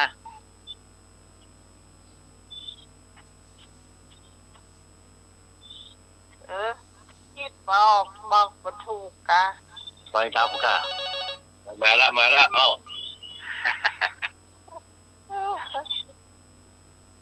เต้า อันนี้รักมาแล้วกะ ครับมันแน่น เอาไว้สาเนอร์ครับ ตามต่อกี่ได้คือไอ้อย่างลำพาการลำพาตกไปกับ ลำแพเนาะลำพากับ ไอ้พอดี6 ขั้น 7 ขั้น เอา ที่มันเหมือนกันก็คือนะอับสรสวรรค์กับนางฟ้าเนาะรำแพกับนางฟ้าหรือว่ากล้วยนางฟ้าที่อยู่ที่กล้วยน่ะ เทวีก็ไม่เนาะก็ที่ปัจจัยก็คือเธอมีความงามอย่างล้ำยิ่งเธอเป็นยอดหญิงที่ชื่อว่าวิลาวันเพราะฉะนั้นวิลาวันแปลว่างามยิ่งงามเลิศเธอสีแต่ปัจจัยนางฟ้าก็งองูงูวิลาวันแปลว่างามยิ่งงามเลิศนั่นเป็นนางฟ้าหมดละนั่นแหละปัจจัยก็ใกล้เคียงครับก็พอของปากของคออาจารย์เน้นรับกันมาแล้วแต่จะได้เล่านิทานต่อเด้อครับกราบนมัสการขอบพระคุณเมตตาบารมีธรรมในท่านพระครูสมุวิศวัตรวรกิจโจเนอผู้อำนวยการสถานีวันนี้ลงมาเล่นเองเนาะเรียนคีย์บอร์ดหรอก ลงมาเล่นเองมาควบคุมมาคอนโทรลนะครับการนมัสการขอบพระคุณเนอะขอบพระคุณอาจารย์สมเด็จเอารักปัญโยนันท์นะครับครับแน่นอนขอบพระคุณที่พิสมัยสุริโยดรหัวหน้ารายการเนอะ เต้า ขอบพระคุณลุงหนุ่ยสว่างเมฆค ค รั รั บบ ขอบคุณทุกเสียงทุกสายที่โทรมา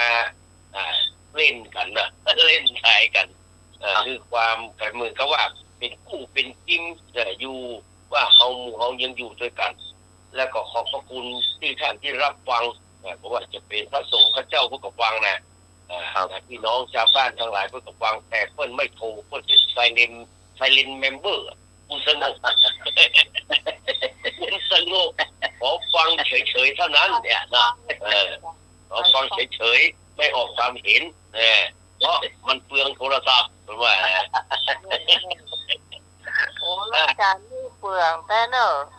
วันนี้ก็ขอนำรายการจากท่านผู้ฟังไปก่อนก็วันที่หน้าถ้าไม่ติดอะไรจะมาพักกันเหมือนเดิมวันนี้กราบนมัสการขอบคุณและกราบสวัสดีครับขอบคุณพี่นานเจสซี่พี่นานอินสมด็อกเตอร์นะเต้าที่มาช่วยทำความรู้ก็จะได้จากเพื่อนมานักขนาดเลยเจ้าที่ตั้งแต่เพื่อนมาจัดรายการด้วยนะเต้าไปดีที่ ครั เขา บ มา แต่งแล้วครับผม เต้าขอทำเน้นเอาร่างกายมาถึงน้องให้หน่วยไปห้าปลาเต้า ครับ วันนี้เรียนพระอาจารย์อันสมัครคนติด ภารกิจนะ อ๋อ แล้วก็ ครับ เรียนอยู่ต่อ ครับครับก็ขอกราบนอบน้อมยังคุณพระตรีตรัยรัตนผ่านแพ้วพระเจ้าเจ้าต่างๆประการไม่มีพระพุทธพระธรรมพระสงฆ์อันเป็นสารณะที่เพิ่งของหมู่เฮาต่างหลายขอกราบไหว้สาบุญญาปารมีธรรมท่านอาจารย์ท่านพระครูสมุวิสุวัฒน์วรกิจโจผู้อำนวยการสถานีวิทยุคลื่นพระพุทธศาสนาการศึกษาและวัฒนธรรม 104.50 ท่านเจ้าอาวาสวัดฝ่ายหินพร้อมไปด้วยพระสงฆ์องค์เนนทุกรูปทุกองค์ด้วยความเคารพอย่างสูงสุดยิ่งครับผมนมัสการท่านอาจารย์ท่านพระครูใบดิกาสมัครยานศิโลแล้วก็ขอสวัสดีโยมพี่สมัยผู้ดำเนินรายการแล้วก็ลุงหนุ่ยเทรนเนอร์สวัสดีผมอาจารย์ครับผมครับแล้วก็เจริญพรคณะสถาญาติโยมทั้งหลายก็มาล่าหน่อย ล่าหน่อยแต่ก็ยังตอนเวลาเนาะตอนเวลาได้ฟังปัญหาเปิ้นข้อหนึ่งก็แล้วอกแล้วใจละครับเมื่อมาปะกันแล้วก็จะมาเล่านิทานให้สถาญาติโยมได้ฟังกันเป็นนิทานตะวันนี่เป็นนิทานพื้นบ้านเนาะ ตุ๊กปอตะบะแตก แต่ว่าอย่างใดก็บอกบัดดึกละจะอยู่ไปเจอใส่เบาน้อยมาขอขาแล้วบอกพอเจอเบาน้อยมาขอแล้วจะมาอยู่ติ๊กมาอยู่ตายแล้วบอกมันเจอแม่ไม้อย่างนี้นี่ก็อิดเนอะก็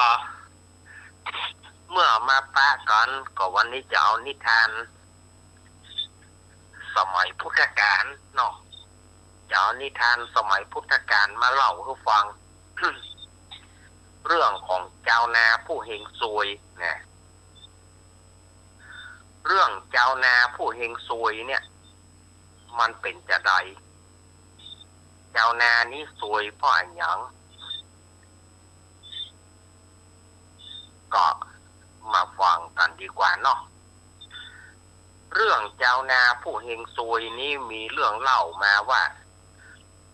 มีเจ้านาสองผัวเมียอาศัยอยู่ใกล้พระเชตวันมหาวิหารใกล้วัดพระเชตวันนะแต่บ่มีโอกาสที่จะเข้าวัดเข้าวาเพราะว่าเมาตุกจะได้เมาตุกเพราะว่าสมัยก่อนต้องทำให้ไถนาหลังสู้ฟ้าหน้าสู้ดินนะฮะสมัยก่อนเนาะก็เป็นอย่างเงี้ยไถนาไปปลูกแจ้งมากับเอาควายไปไถนาเอา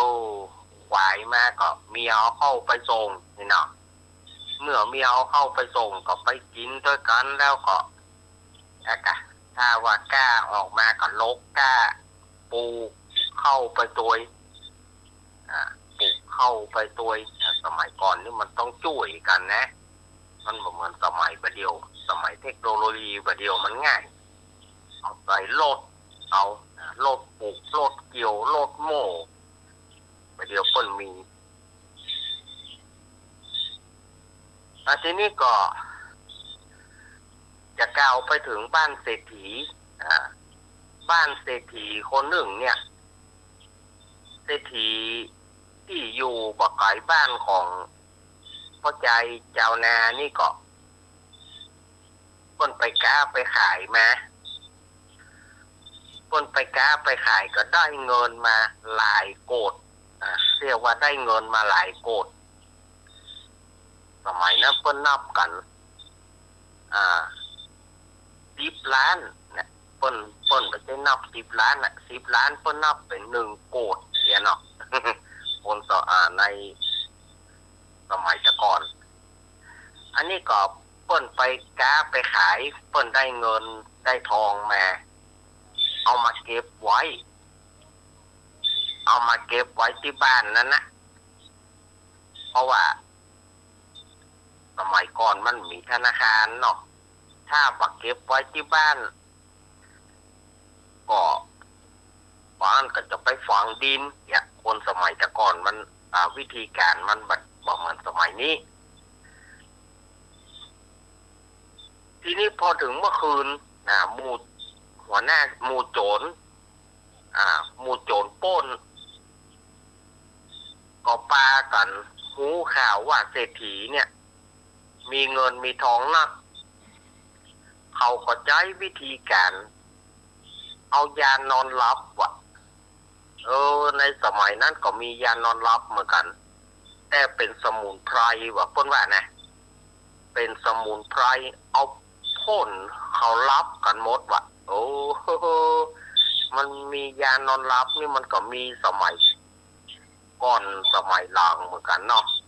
ยานอนหลับยาสลบนี่นะเมื่อเศรษฐีแล้วก็บริวารโดนยานอนหลับนี่ก็ปากันลับขโมยก็ลักไปปากันยึดเอาถุงเงินถุงทองอย่างก็ยึดเอาหมดลักเอาหมดโดยไม่ต้องได้ออกแหงอย่างเมื่อเสร็จเรียบร้อยก็ปากันติ้วถุงเงินถุงทองไปแล้วหมอหนึ่งมันถ้าจะนักมือมันเนาะหมอหนึ่งนี่มันถ้าจะนักมือมันเอาไปมันถ้าจะมาแป้นะมันถ้าจะหลุดมือมันจะหี่หยวดเนาะมันก็เลยเอาถุงหนึ่งไปซ่อนไว้ในป่าหญ้าหิมตางซ้ำป่าหญ้าหิมตางเนี่ยซ้ำเป็นตีนาของพ่อใจเจ้านาคนนี้ใกล้ตีนาของพ่อใจคนนี้เสร็จแล้วเขาก็ปากันหนีแหละมูโจรแล้วก็ปากันหนีโดยเอาเงินเอาทองถุงหนึ่งเนี่ยเอาไปยัดป่าหญ้าอันไว้ฝ่ายพ่อใจเจ้านาที่อาตมาอู้ถึงแต่ที่ก็ฝันว่างูเห่าคบที่มือเลยสะดุ้งตื่นเมื่อสะดุ้งตื่นก็เอาด้วยความตกใจเนาะให้ขึ้นหุยขึ้นทีนี้ฝ่ายเมียก็ไอ้เป็นยังนี่ไอ้เป็นยังเอาข้าฝันสู่เฮ้ยข้าฝันงูคบมือข้าเราปิดมันเล่นเข้าหัวใจข้าใจบดี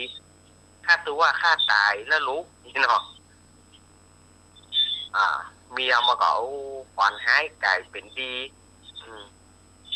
ฝันหายเนี่ยมันจังกลายเป็นดีนะสู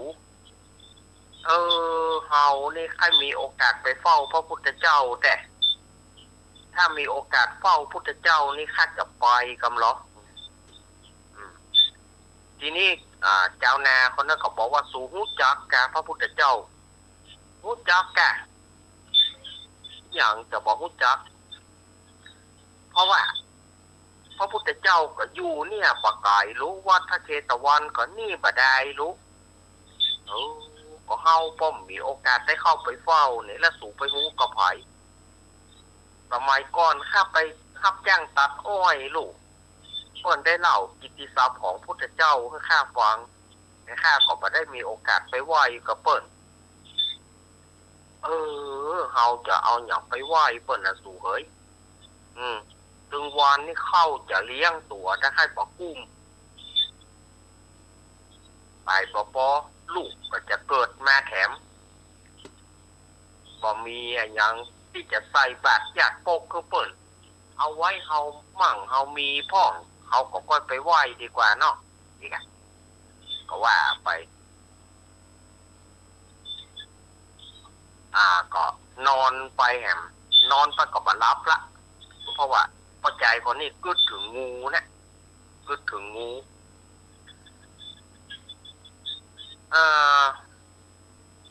ที่นี่ยังสมัยก่อนประมาณตี 3 ตี 4ก็ต้องลุกไปแล้วเนาะหน้านี้นะลุกไปถ่ายนาพอใจคนนี้ก็ลุกมาแล้วก็บอกเขาเมียมันสูลูกเนอะหุงข้าวเหนียวไว้ท่าค่ะก็สู่จะเอาไปส่งก็ได้เพราะว่าบัดเดี๋ยวนี้มันเริ่มจะใกล้แจ้งละข้าจะไปถ่ายนาก่อนอันมันจะฮ้อนเองกันเนาะว่าแล้วก็จุงควายไปในสมัยแต่ก่อนเนาะ วิธีการถ่ายนาอย่างสมัยก่อนเตื้ออินดูงัวอินดูควายเหมือนกันนะสถานแยกโยมเฮ้ยไล่เปิ้นลูกเนาะไปที่อยู่กับงัวกับควายตึงงูลูกไล่เปิ้นลูกถ่ายนาเตื้อก็ไปที่อินดูเนาะมันบักให้ไปเนี่ยมันบักให้ลูกฟ้าจนเปิ้นลูกเตื้อลูกมามันตึงเอาละเนอะการนั่นเหนียวกาขี้กาสุมาเถอะ มาอยู่กับมันตึงหูลูกเหนียวกาขี้กาโคนกับฝังไหลไปแหละ ไปนาแกป่อมึงยังโคนเอามันตึงสารพัดสารเพลูกที่อย่าหามาด่าควายนี่แน่ตาบอดตายก็ป่นไปแล้วว่าไปสัปปะสารพัดที่มันจะว่าฟาดไปตัวปุ๊บไปตัวเอาไปถึงก็เริ่มแน่ละขวาตื้อไปวายโอ้มันก็หูนะควายบางตัวเนาะ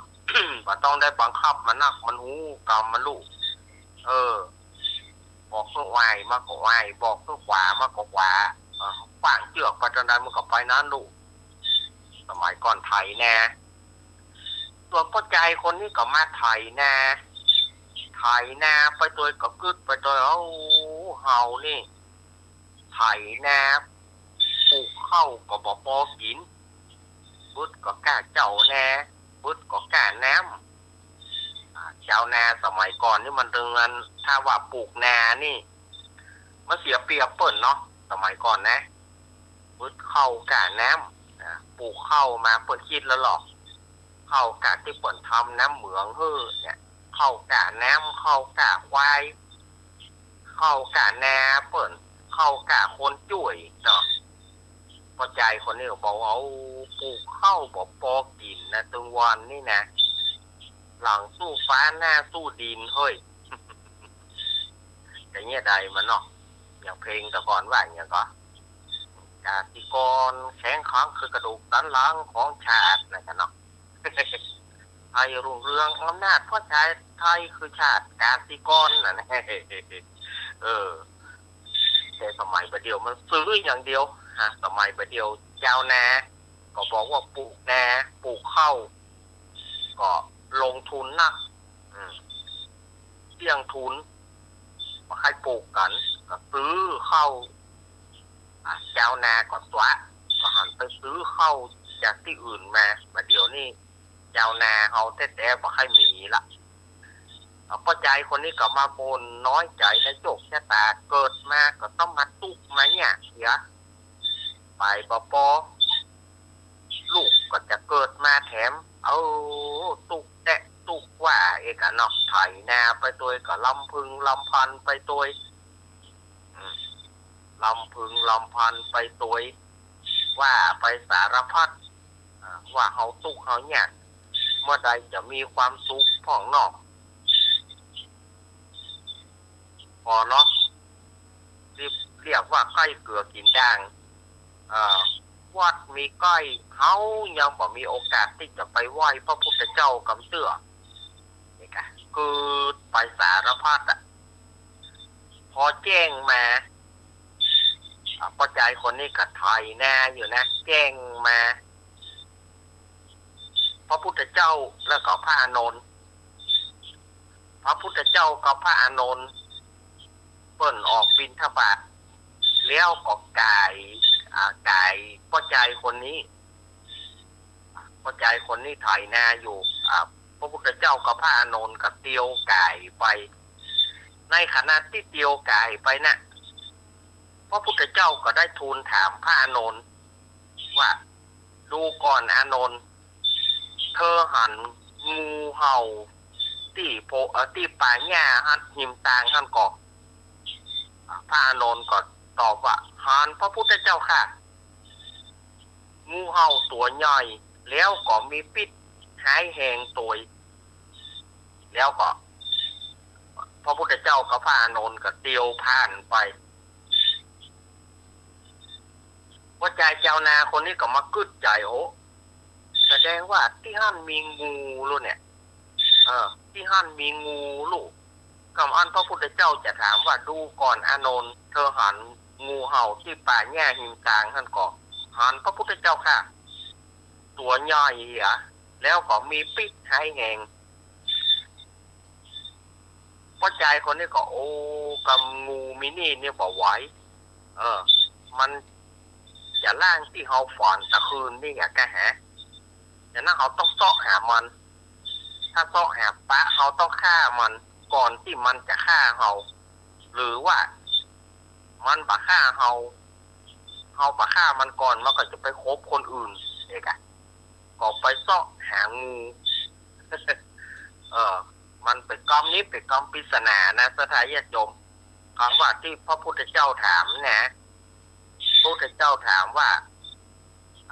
ดูก่อนอานนท์เธอหันงูนั่นก่อเธอหันงูที่ป่าหญ้าหิมตางนั่นก่ออันนี้มันเป็นกรรมปริศนาอย่างไรกรรมเดียวมันมีในตัวเฉลยมันจะมีในเนี้ยตัวเฉลยมันจะมีในเนี้ยที่นี่ก็พ่อใจคนนี้ก็กำขอบกเนาะขอบกไปเสาะหางูเห่าที่ป่าหญ้านั่นนะไปเสาะหาไหนก็บ่มีมันจะเลื้อยไปแล้วจ๊ะเสาะหาก็บ่ปะก่อนในที่สุดก็ไปปะใส่ถุงเงินที่มูโจรขว้างไว้นั่นนะพ่อใจคนนี้ก็มันเป็นอันยังนี่ถุงอันยังนี่มินี่ถุงหนึ่งที่ป่าหญ้าอีกก็เลยเปียเอามาถึงก็มาเตะปากพอก็หันว่าเป็นเงินเป็นทองอยู่ในถุงนั้นก็เลยมากึดใจไผ่เอามาขว้างไว้นี่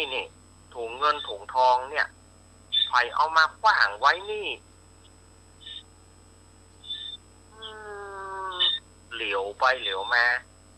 ถ้าเขาจะเอาก็มันบัดใจของเขา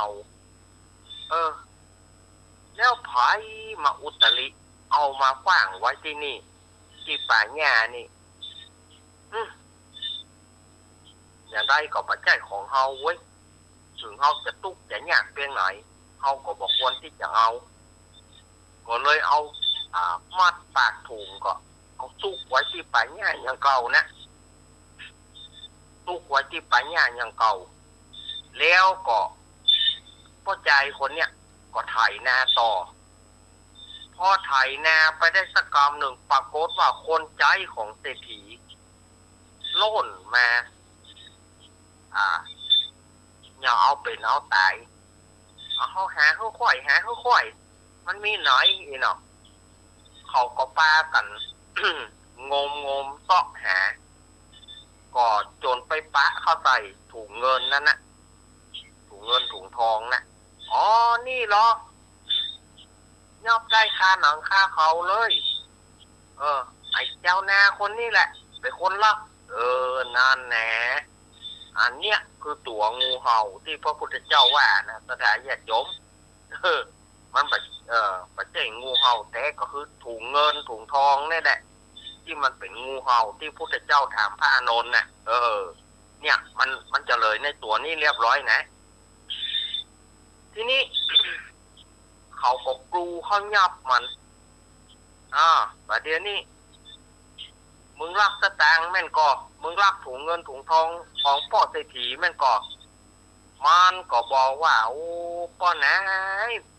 ผมบอกหูผมมาได้ไปเอาจะได้อันมันซ่อนอยู่ที่นี่หรอกมันซ่อนอยู่ที่นี่หรอกอย่าแสดงว่ามึงต้องเอาเนี่ยผมมาได้เอาเพราะใจคนนี้ก็โยกมือไหว้หมู่คนใจเศรษฐีก็เมื่อยับได้ค่าหนังค่าเขามันบอกก็ต้องลงโทษมันเขาก็ลุ่มบุบลุ่มตีมันสถานญาติโยมลุ่มบุบลุ่มตีมันลุ่มบุบลุ่มตีมันไฟเมียมันก็มาตันนะเมียมาตันก็ขออ้อนวอนว่าผัวข้าบัดจะได้ไปเอาผัวข้าไทยแน่อยู่เขาก็บ่เชื่อมันต้องเอาไปหาพ่อเศรษฐีเขาก็มัดมันลากมันลากเจ้านาคนเนี้ยลากเอาไปหาพ่อเศรษฐี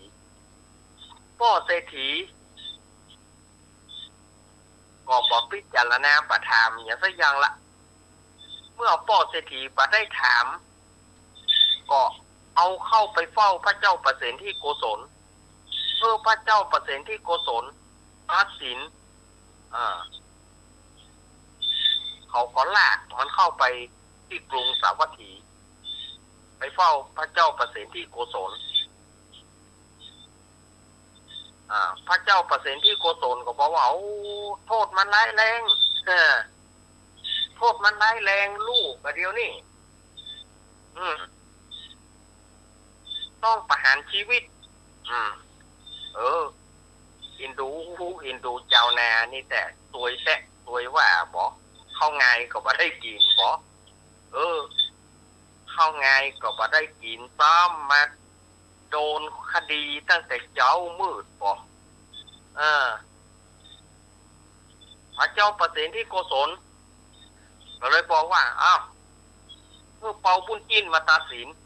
มันไปอย่างปุ้นอันนี้เอาให้มันเล่นกันมันม่วนสถานญาติโยมอันนี้เอาให้มันม่วนก่อนสถานญาติโยมจะละเฮาใครจะหนีละเฮาไปรับเฮาต้องใครหัวอย่างก่อนก็ต้องเอาเป่าบุญจิ้นมาตัดสินเนี่ยเบิกตัวท่านเป้ามาละนี่เป่าบุญจิ้นมาแล้วหรอถวายบังคมพระเจ้าค่ะลุกขึ้นขอพระทัยท่านเป่าช่วยตัดสินพ่อใจคนนี้หน่อยพ่อใจคนนี้ไปลักเงินลักทองเปิ้นไปลักเงินลักทองของเศรษฐีส่งตั๋วมาหาข้าก็เลยป้ามาหาข้าก็เลยว่าจะให้ท่านตัดสินได้พระเจ้าค่ะมันปลุกเบาเลยก็มาแต่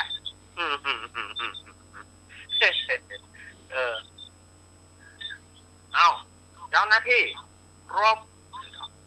เบิกตัวพ่อใจคนนี้มาเมื่อมาถึงบอกเขาว่าปลุกเบาโทษของมันร้ายแรงนะเจ้าจะมีอย่างอู้ก็มาได้มีครับผมเนี่ยมาได้เอาผมเองเนี่ยยังบอกหูอย่างก่อนก็เป็นถุงเงินถุงทองผมบอกหูฟังนี่หรอกถ้าอย่างนั้นวางเก่ามาหั่นจังลงจมูกครบเอาตัวมันไปฆ่าบัดเดียวนี้เขาก็ลากพ่อใจคนนี้ไปเมื่อลากพ่อใจคนนี้ไปพ่อใจคนนี้ก็โอ้ยเนาะดูก่อนอานนท์เธอหันงูเห่าที่ป่าหญ้าหิมตางนั่นก็หันพระพุทธเจ้าค่ะ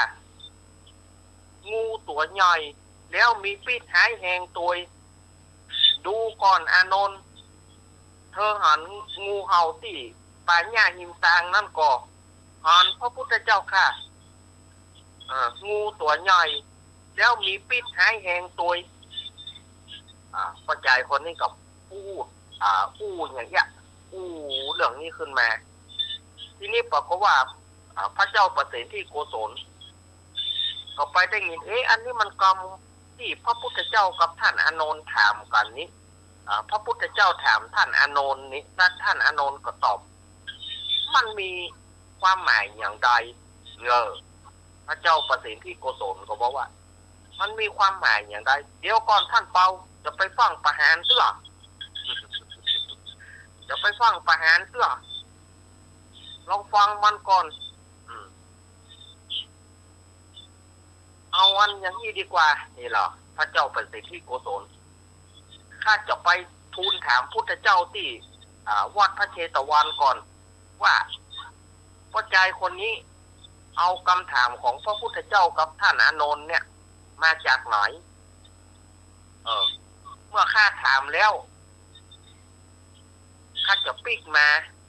แล้วก็ตัดสินคดีมันแล้วศาลปลุกเป่านิ่มยุ่งแต่วันนี้นะพระเจ้าประเสนที่โกศลก็ไปทูลถามพุทธเจ้าว่ามีผู้ชายคนหนึ่งมันเอากรรมที่ว่าดูก่อนอานนท์เธอหันงูเห่าตัวใหญ่ที่ป่าหญ้าหิมตางนั่นก่อหันพระพุทธเจ้าค่ะงูตัวใหญ่แล้วก็มีปิดหายแหงตัว อันนี้ผู้ชายคนเนี้ยมันไปลักเงินของท่านเศรษฐีเมื่อยับมันจะเอามันไปประหารแต่มันก็ได้เอาคำถามของพระองค์กับพระอานนท์เนี่ย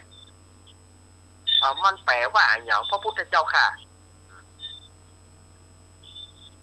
ขอถวายพระพรมหาบพิตรกรรมนี้เฮาตถาคตได้ถามแท้นะเพราะเฮาตถาคตรู้แล้วว่าพ่อใจคนเนี่ยจะโดนเปิ้นยับแล้วอาจจะถูกประหารเฮาเลยไปโพดเขาเฮาก็เลยถามอานนท์ว่าดูก่อนอานนท์เธอหันงูเห่าที่ป่าหญ้าหิมตางนั่นก่อคำว่างูเห่าก็คือถุงเงินถุงทองนั่นแหละอานนท์ก็ตอบเขาได้ทันทีทันใดว่าหันพระพุทธเจ้าค่ะงูตัวใหญ่แล้วมีปิดหายแหงตัวอันนี้คือเป็นกรรมที่เฮาถามอานนท์แล้วอานนท์ก็ตอบเฮาขอถวายพระพรโอ้เป็นยังอ่านกันนี่เป็นยังอ่านกะเรียบร้อยแล้วพระเจ้าประเสนที่โกศลก็เลยปิกมาท่านเป้าว่าเดียวนี่นะกรรมที่พระพุทธเจ้ากับท่านอานนท์อู้กันเนี่ยเป็นความจริงพ่อไปถามแล้ว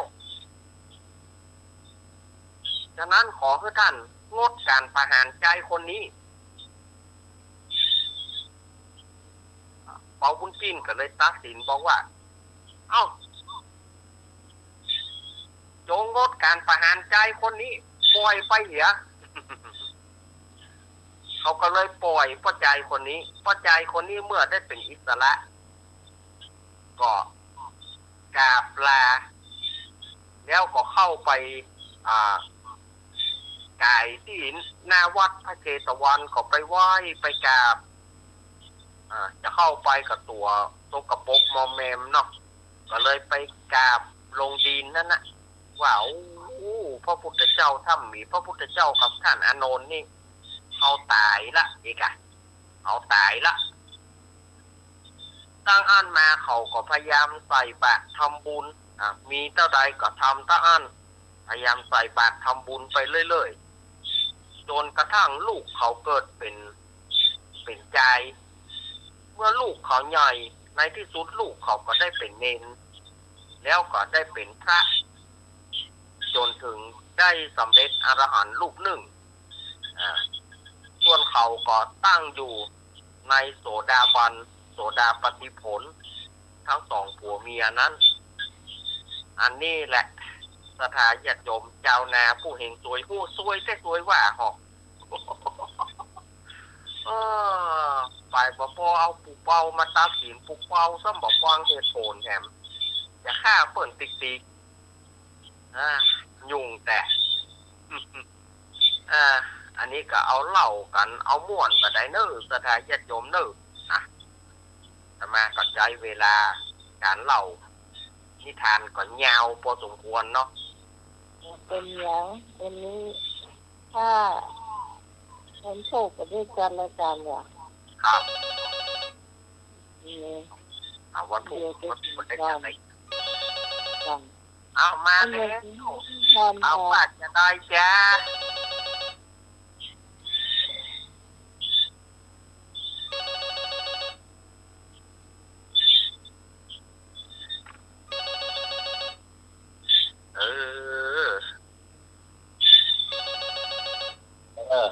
สาแค่เนอมาทักดู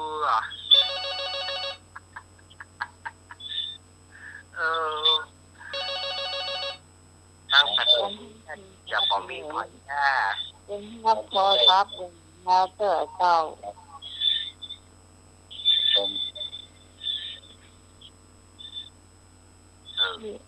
เด็กจะห้าที่ฟังเลยเอามาแน่มีกรรมเก่าเลยกรรมเก่าโบราณเก่าแล้ว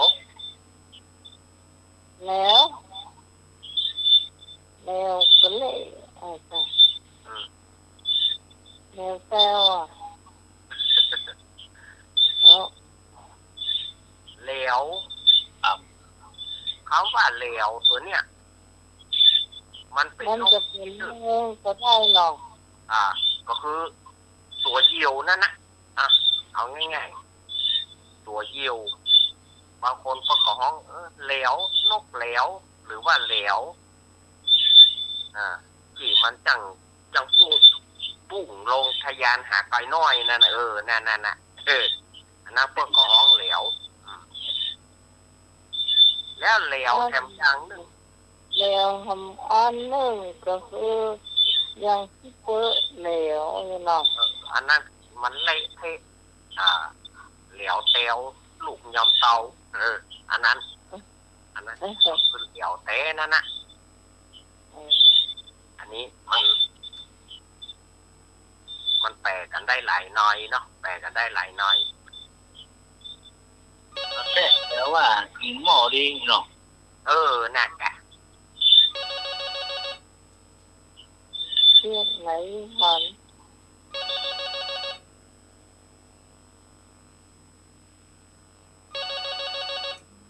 วันนี้แค่นั่งไปพอยฮัลโหลพอย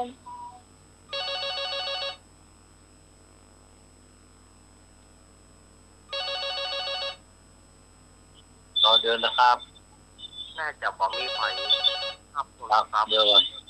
ยวพระอาจารย์ได้เอาไปนอกครับรอเดี๋ยวเนอะครับท่านโทษเป็นเจ้ารอเดี๋ยวครับ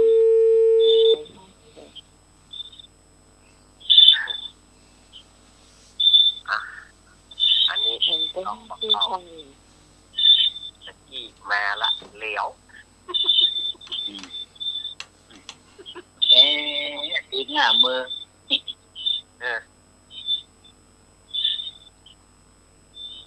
ได้ไปหนึ่งกรรมแล้วครับ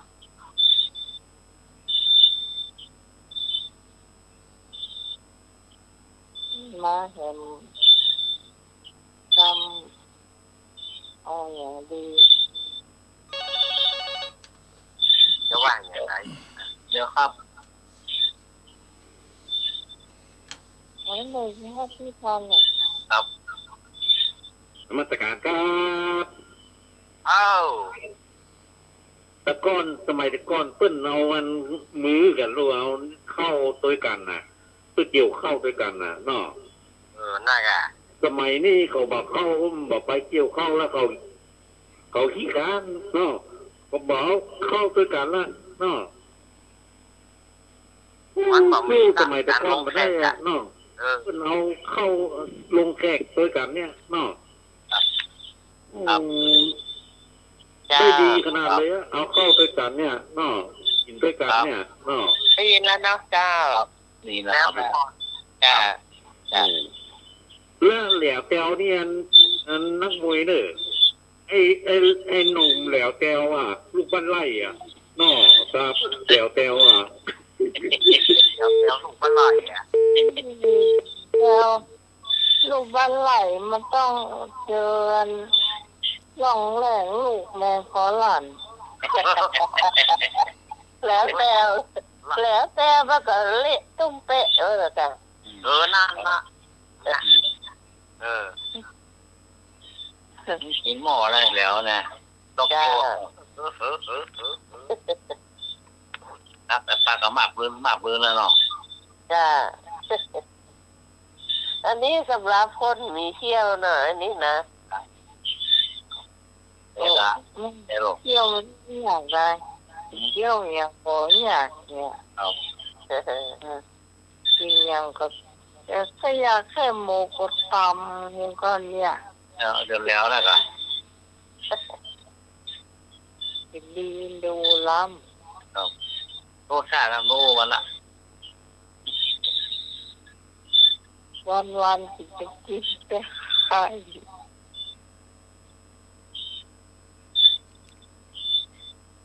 มันจะเป็นเนาะ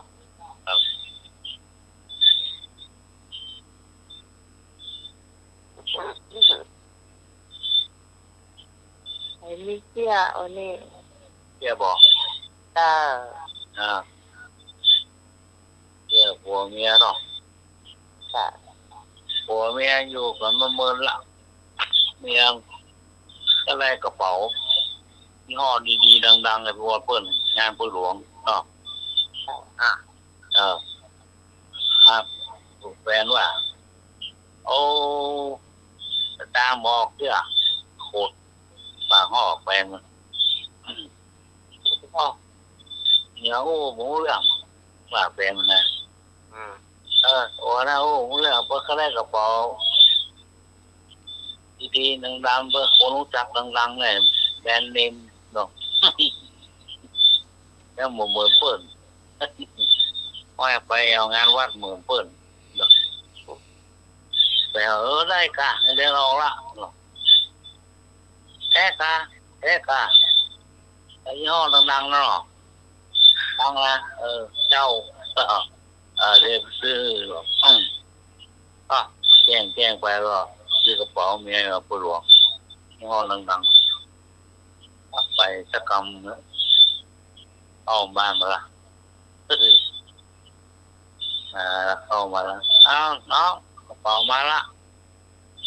น้องพ่อเหรอนี่กระเป๋านี่ดังขนาดเดิมพ่อกูได้หูจักหรอหูจักเนี่ยไปก็เรียบร้อยโอ้เมียเนี่ยดังที่สุดแล้วค่ะดังแล้วพอดีๆโอ้ยกระเป๋ายาคู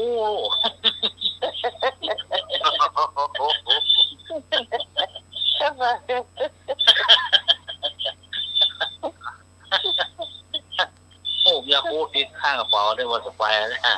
พี่สาวยาคูด้วยว่าห้อยแสนลมมาห้อยไปนะอันน่าดังอะไรเจ้าเนาะดังกันนะแบรนด์เนมอย่าง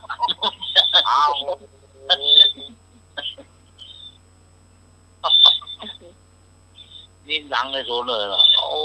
ยาคู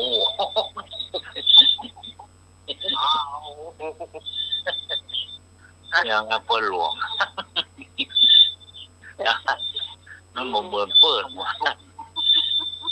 มาดีก็เอาเนาะนี่ยังหมู่เมืองเปิด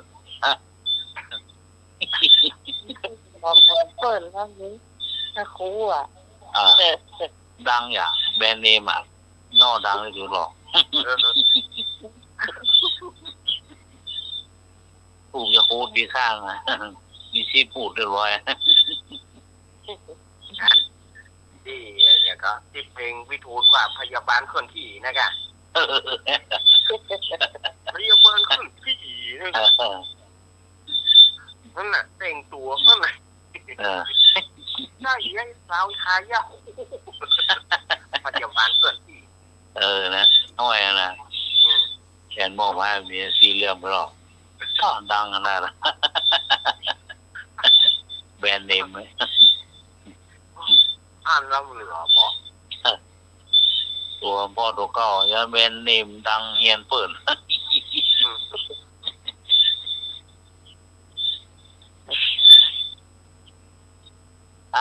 จบไปละ1 เรื่อง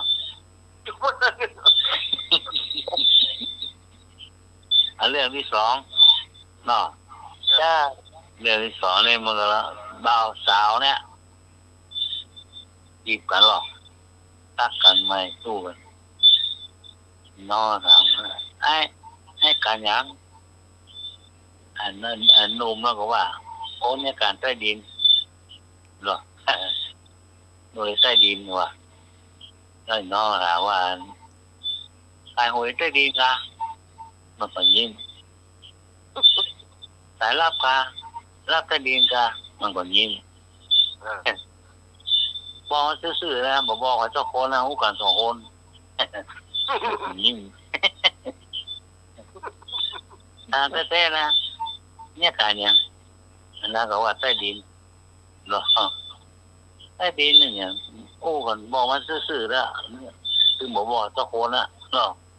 โอ้2 คนนี่บอกน้องห้าบอกไว้เลยได้นะได้กะเอาอะไรอาชีพนะอาชีพคุ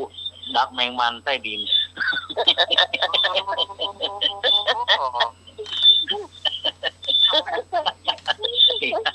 นี่นั่นรับสาจางใส่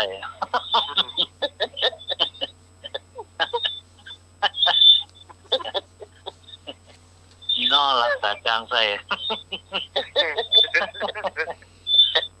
ก็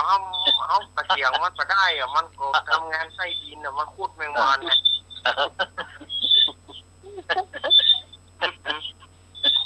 พร้อมรับหน่วยพร้อมรับบอกให้ทุกคนนะใต้ดินหรอหวยใต้ดินนะบ่ใจยังก็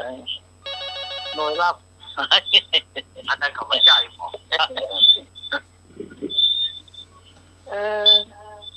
นมัสการว่ามาเลยโอ้ถ้าทำงานใต้ดินนี่นะแมงมันนะโอ้ขายดีเนอะเนาะเว้ยนะขายแมงมันนะกิโลไป2,000ก็เนาะ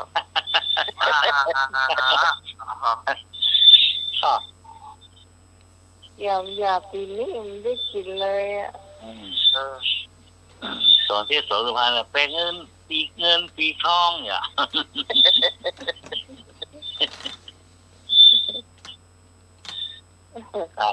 ได้หมดถึง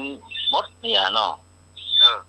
ออกมาก็เป็นเงินเป็นทองแล้วออกมาก็ออกมาเอามาติ๊กชวนพี่ชวนน้องออกมาตัวทั้งรักเนี่ยทำได้จ้ะถ้าไปคุดมันจะได้กินเถื่อเดียวอ่ะอยู่ปากร้องเพลงเปิดพอแบบ4เปิดแล้วร้อยเอามาก็เอามาลัก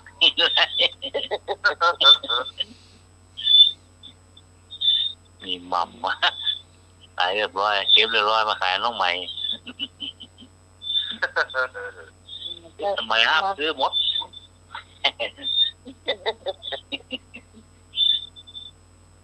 น่าจะทีนี้ได้กินแฟนหน่อยดอกก็มาตั้งระปูนเถอะเหรอหันดัดตัวนะถึงแมงมันแมงจอนที่หีบที่กุ้งดอกเอวมันนิ้วเดียวเลยล่ะตะกางเนาะมันบอกปูสะเอวคิวอ่ะนิ้วอ่ะเอาโก้นแมงมันโก้นเหมือนเล่นนะเอวนิ้วเดียวเดียวอยู่เขาเลาะแหวะครับ เนี่ย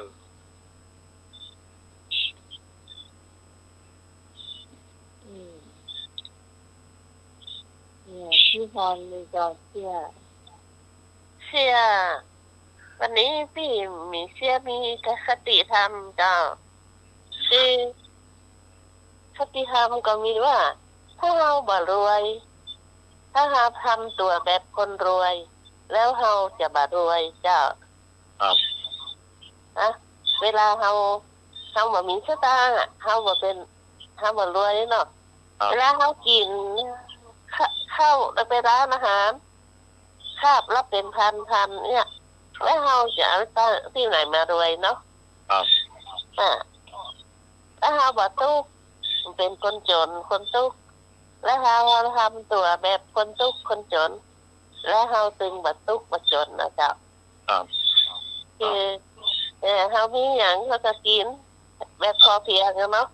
ครับ มีน้ำพริกเขาก็กินน้ำพริกเนี่ย ครับ ถ้าเราตึงบ่ตุ๊กนะตังค์เขาก็มีอยู่จ้ะ แม่น เนี่ยละ ว่ากินน้ำพริกกลางวันนี่ทำบ่ไหวเลย เขาก็เปลี่ยนแปลงเขาก็ ครับ หน้าบ้านเขามีอันนี้เขาก็แปลงวานผักกาดเนาะ ครับ ปลูกมะทั่วเนาะมีเขาตึงนึงได้กินเหรอจ้ะ ครับ กระ ส เทีย วน ม ครัวเนาะสวนครัวบ้าน จ้ะ ครับ ปลูก วันนี้ สวนครัวกัน น้ำพริกหนุ่มน้ำพริกกะปิน้ำพริกอันอ่องเนาะ จ้ะเสือส้มเดิมเสือส้มออกเนาะแล้วก็มาตามน้ำพริกอ่องเนาะ ครับ นี่ มะขาม แปล เมื่ ง อคืนครับ ค่ะ มะขามเมื่อคืนก่อนนะที่แมงดาเนาะ ท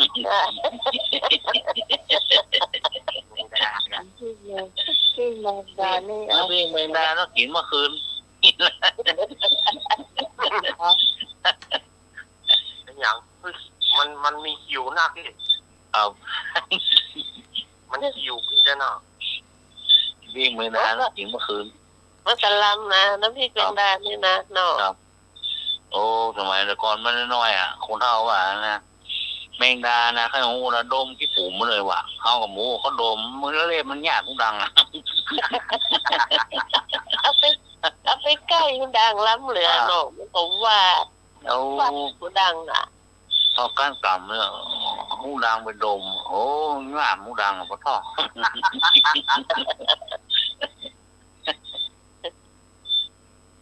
ต้นเลยว่าจะกินนะแต่น้องไม่กินนะมากเลย ตะโคนนะ ก็วันลำเนี่ย แล้วกินมีปลาบ้วงเขาก็กินปลาบ้วงปลาเค็มกะ ครับ ทอดแล้วเราขับจังข้าวของเอวเนาะ ปีนไปปีมาค่ะเนาะ จ้า มาตอนปีหนึ่งปีเมื่อวานปีหนึ่งปียา ไอ้ที่เรียนบอกว่าให้เป็นทอดทีอ่ะเอากินอ่ะ ครับ สวัสดีเจ้า ครับผม ลูกโกรักอาชีพรักอาชีพไว้จะไว้เปิดลูกแบบ เอ๊ะ รักอาชีพปี้เขา เออ โดนออสเดี๋ยวแรกแล้วเนอะ นี่มาเราเที่ยก่อน แค่จะสมัครแค่มาได้ก็ถึงไปไหนของลูก มันนี่มีเที่ยอย่างว่าออกมาเล่าให้ฟังเรา วันลูกก่อนพี่นี่ยายของแค่ถ้าไม่รักกับพ่อเท่ายาวแล้วพวกเขาจะพักตอนกลางคืนแล้วเขาจะเปิดไปฟังที่บ้านแพทย์เลย ครับ600 ปลายเนาะ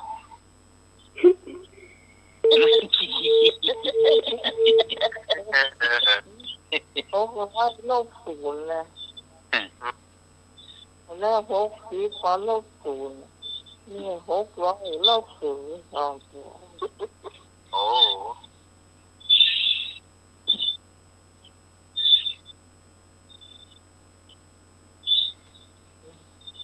เนี่ยก็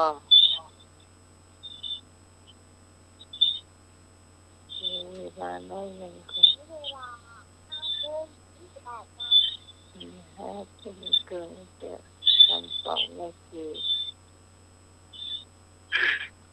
อ้อก็ นะเอาอย่างอ้อไป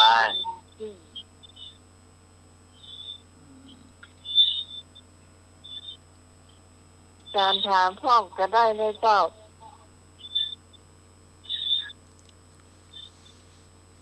การถามได้นะอย่าอ้อยนะ อย่างอ้อ เดี๋ยวน้องถามคำถามอาจารย์สมัยเจ้าสีข้ามบนโคนข้ามลุ่มไอ้อย่างข้ามตะกลางจุดสีข้ามบนคนข้ามลุ่ม ผีข้ามโคน ครับ โคนข้ามลุ่ม ครับ อย่างข้ามตะกลางจุด ผีข้ามโคนโคนข้ามลุ่มก่อมันผีซ้ำดำพลอยนั่นแหละ อันนี้คำถามอาจารย์เรานั่นนะ อ๋อ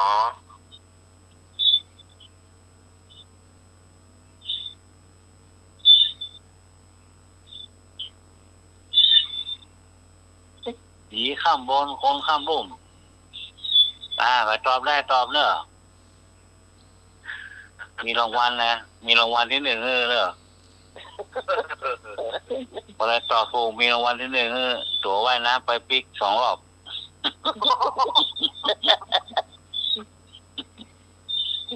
ตัวว่ายน้ำน้ำจริงเนี่ยนะ นะ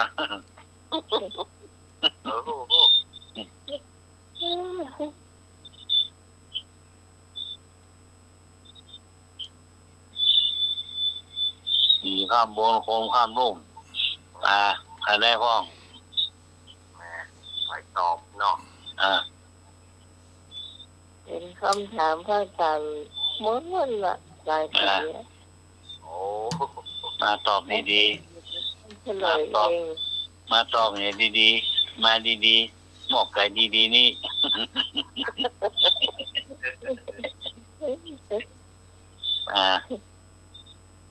อย่างดี แล้วพระอาจารย์จงจะคุมเสียงเองเนี่ยวันนี้นะครับ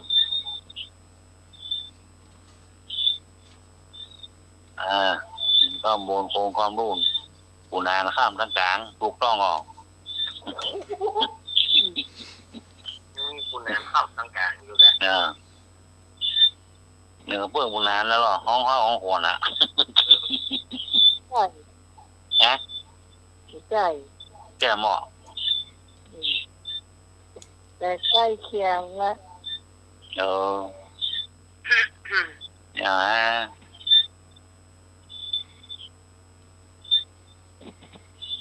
น่าอย่างมีร่างกายที่เข้ากับเมียอะไรอย่างเงี้ยในมันคั่วในจอนคั่วผมเมียเนาะ ตุเจ้า โอ้โห อาจารย์ตอบเองนะอาจารย์บอกเขาตอบเองที่เจ้าคำตะกลาง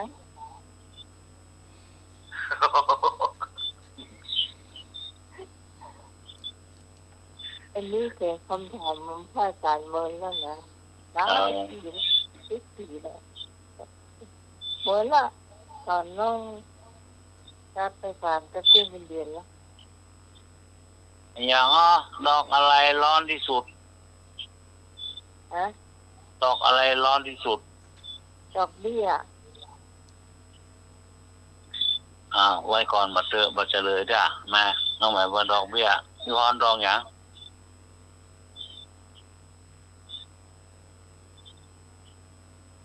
เหมือนกันนะดอกเบี้ยนะ ดอกเบี้ย ด กั อน กเบี้ยกัน นี่เป็นลูกน้องแขกกันเนี่ย มันเวลาไปกู้สตางค์มาเป็นคิดดอกเบี้ยนี่ถ้ามีสตางค์ใจดอกเบี้ยก็โทษ นี่ เดือดร้อนกะ นี่ลูกน้องผู้แขกกลางเงาเนี่ยมาทางบ้านมา ดอกอะไรร้อนที่สุด ดอกเนี่ยฮ้อนที่สุดดิ ครับ แต่ดอกอย่างเงี้ยวันอย่ามาฮ้อน นักเรียนนิ่มถูกจะเนาะ หนูบอกจ้ะ เยอะ โอ้เลยเสือ ยัง นมัสการครับ อ้าว ดอกที่ฮ้อนที่สุดคือดอกตะวันครับเนาะดอกตะวันเนี่ยฮ้อนขนาดเลยครับก็ ถูกต้อง ตะวัน พ่อทานตะวันเนาะ ดอกทานตะวันเลยฮ้อนที่สุดละ ถ้าจะต่อพ่อก็กลัวว่ามันใจเนอะ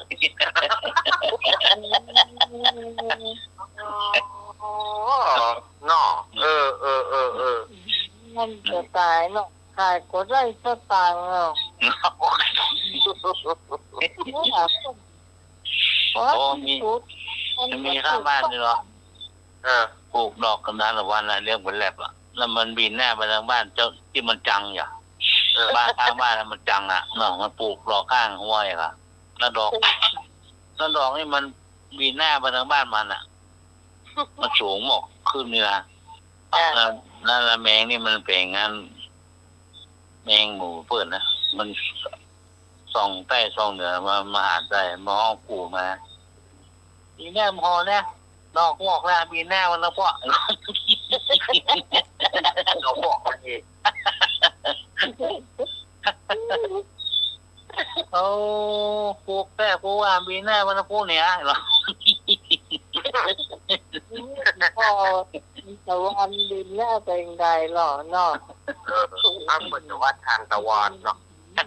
ไปตะวันนะ เอา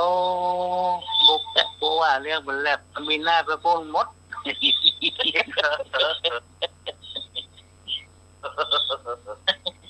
โคตร อ่ะ ดอกโคตรมีโคตรดอกปีหน้าบ้านเปิดหมด แล้วที่กินข้าวหัวคนรู้เนาะ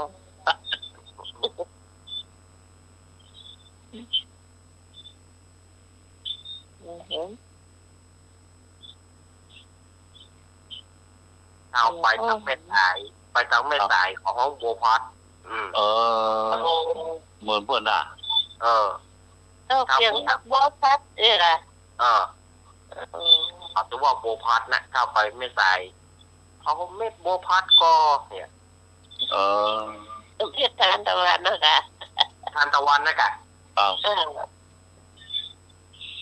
โอ้หัวพัดนะ ไปแม่สายนะไปถามว่าเม็ดทานตะวันเนี่ยของหูถามว่าเอาซื้อเม็ดบัวพัดหน่อยของหูเมื่อกี้ไก่ตัวเดียวกันนั่นนะ บ้านนะ ผมก็เรียนดอกบัวฟ้าเหมือนกันเนอะ เก่งเก่งว่ะมันจะชื่อเป็ดดอกบัวฟ้าเป็นแค่หินต๊อกแต๊กต๊อกแต๊กในห้องหนังนะใช้มันจะแสดง โอ้ถ้าโคนมีความสามารถนะมันจะกี่กับเมฆไม่นะมาเข้าปกปากมาโคคนเดียวมันอ่ะปั๊บผูกปั๊บผูกนั่นบอก มันแยกได้คนเดียวมันเก่งนะอันนั้นก็ยอมมันพ่อแล้วล่ะ โอ้หมอเนอมันเม็ดทันตะวันนะน้องง่อมนะโอ้เกี่ยวมันขนาดเลยอ่ะเกี่ยวอ่ะโอ้หมอขนาดง่อมมาเนาะโอ้บ่ได้ไปไหนงี้ง่อมเนี่ยเงียบเฉาเนี่ยเนาะ นั่งกินกันติดพันแล้วเนาะย่างหัวใจ นั่นแกเม็ดปลาเต้าแต่ก่อนนะแม่พรไม่นะครับแม่เต้าหมอเม็ดปลาเต้าแต่ก่อนน่ะประเดี๋ยวผมมีท่านไหน เดี๋ยวมีละเขามาเลี้ยงละเขาขี้ข้านกวาดมาโถเดียวมันมีกระเทาะเปลือกออกเสียละจ้ะมันต้องงงเงี้ยป่ะหรอแต่เขาเปลือกหรอเขาเพชรเป็นนี่เลยอ่ะเขาเม็ดมันหรอจ้ะ อ๋อ เลี้ยงลูกสาว ลูกสาวมันก็ซื้อเม็ดอันฟักทองอ่ะที่กระเทาะเปลือกก็เศษอ่ะ ครับ สามมือ ทำไมพี่ป้อมันนั่งจับใส่ปากอยู่หน้าจอคอมพิวเตอร์น่ะ นิมพิวเนาะ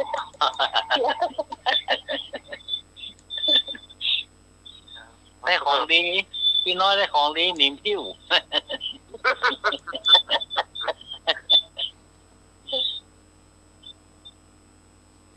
โอ้แต่นะมาโคนนี่เก่งเลยนะโป๊กเข้าปากอ่ะเมื่อกี้ค้าเก่าแล้วเขาแค่ผูกอันนั้นก่อนยอมมันพ่องเนอะ เอ้าเก่งเลยนะ โอ้ ถ้าก่อนเคสหัวมันเหมือนกัน นี่เกิดเป็นนกกันแล้วนะ เฮ้ยคิดว่าฉะนั้นก็ลุงหนุ่ย ครับ ร้อยละบาทเนอะเพราะฉะนั้นนะครับ โอ้พัฒนาน่ะพัฒนากับนักแกเลยต้องไม่เนาะต้องล้ำเลยเนาะ ต้องฟันทนนั่นเนาะ ไม่น้อยเลย แล้วประเดี๋ยวมาไหวแล้ว ครับของกินเนาะไอ้หรอนครสมัยก่อนเนี่ยขามก้อนเนี่ย สมัยนี้ เป็นเมาละ แมลงนี่น้องอู้กับเป็นลูกน้องลูกนี่ไปไหนมา ครับ ว่าไปซื้อไปห้างมาไปอยากขอที่เป็นไฟอ่ะ รอมันทอดอ่ะมันทอดอ่ะ เป็นไฟจ้ะทอดเรียบร้อยแล้วนะจ้ะถามว่าลำก็ลำกินยังห้าวสมัยก่อนว่ะ แน่นอนแก คนบดีห้องเฟรนไฟคนละก็ห้องมันอ่ะรู้ป่ะ จ้ะมันรู้ทอดเนาะ มันรู้ทอด น่ารู้เดี๋ยวห้องเฟรนไฟ จิ้มซอสมะเขือเทศเหรอ โอ้โหดูแล้วเนาะ ใช่ นักเขียวพวกน้องโรยอ่ะพี่ใครเขาโรยนะจ้ะ เนี่ยก่อนอนุบาลเนี่ยที่พรครัวปลาปีกิกแนวไอ้หัวไป รัช เป็น การ ก้ ค อ รั นนะ บ ครับ โอ้มันอีลูนี่นะเอามาแกงเผ็ดอ่ะโอ้ลำขนาดเลยมันอีลูอ่ะเนาะโอ้ใส่กระดูกหมูนี่เหมาะขนาดเลยอ่ะเนาะ โอ้โห โอ้ก็อยากกินข้าวละดึกๆเนาะ มีลอกโยโอหมู นะ เยอะกับที่โคหมูลอกดู ซื้อมาน่ะรู้แล้วมันซื้อกันเขาหรอกเนาะไม่หนักอย่างวางไปกองอ่ะซื้อมาตอนมันรับนะเงารับไปงกไปงกมามันได้หนักอ่ะ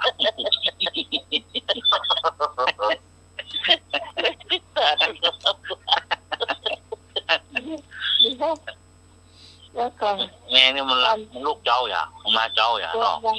วันใดเต้นเลยไปซื้อของกินนะที่เอาอยู่เจ้าที่ว่า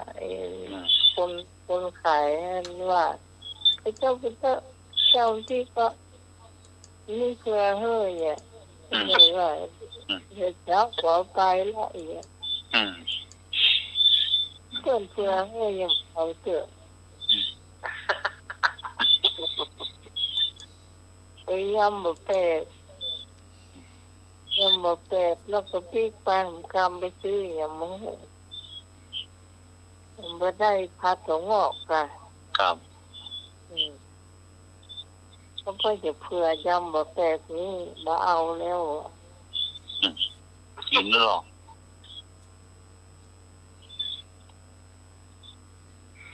กินหนึ่งกินสอง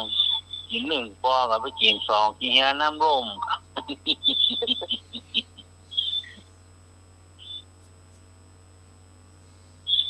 ไอ้ยังมองช่วยกันขึ้นหรอช่วยเราใครล่ะ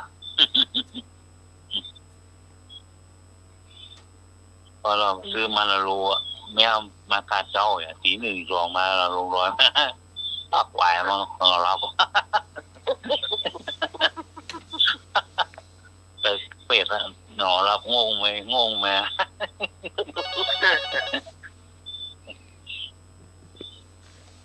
ครับ ยาลุงของเลิกตู้ลุงของป้าเดินไปต่อซื้อปะเขียลุงนั่นมันนั่งขายปะเขียบัดสามรวมว่าลุงปะเขียท้วงเต๋อนะ ลุงนี่ก็อายรีบนั่งว่าแป๊บเลยนะว่านั่นเนาะนั่งมาสามรวมมันเนาะ ครับ อาหารจะไปเสียหัวของลุงเนี่ย ครับ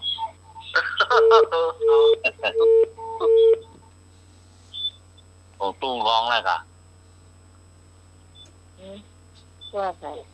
ตู้ท้องเพื่อว่าโอนเข้าวัดใจมันหนุ่งเตียวอันสะดอเนี่ยขายมะเขือขายสะปาสะเปียนะกะนั่งย่อมกล้องยองเลยกะ เนาะแล้วเล่าอะไรเพื่ออะไรนี่ ครับ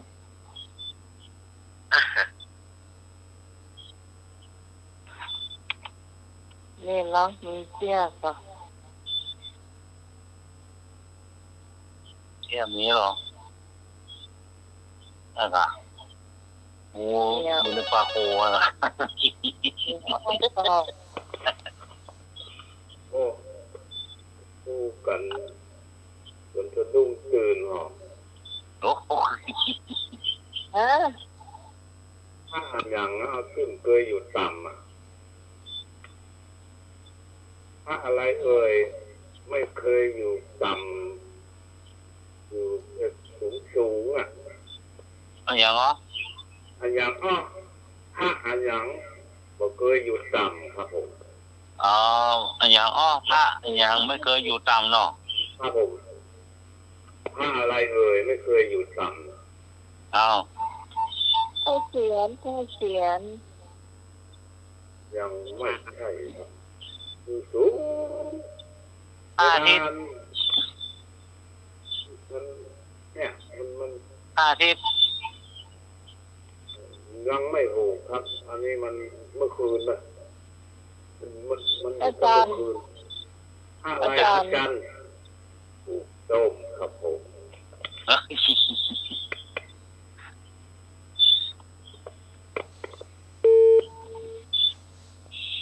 อย่างอ๋อแม่อย่างนั่งหน้ารถ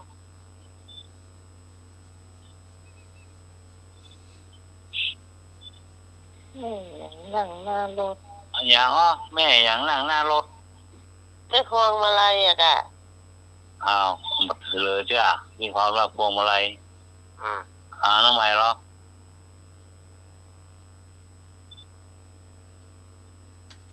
อย่างอ๋อแม่อย่างนั่งหน้ารถ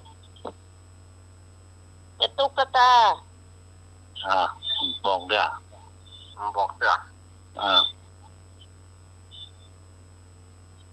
ไหม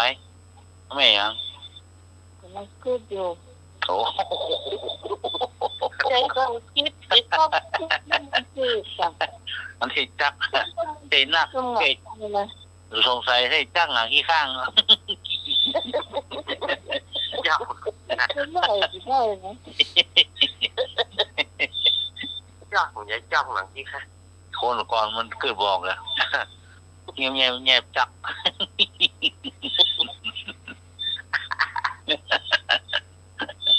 จ้างหนังเงี้ยวนะอาจารย์ กูลอยไปก็กูเจอเขารับกันยาที่ปากให้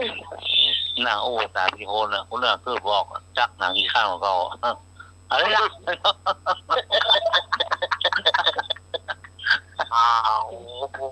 นี่อยู่รู้เวลาเขาขันรับบอกที่อู่แล้วนะ นะใครโอ้ฟ้องอย่างอ๋อแม่อย่างนั่งหน้ารถ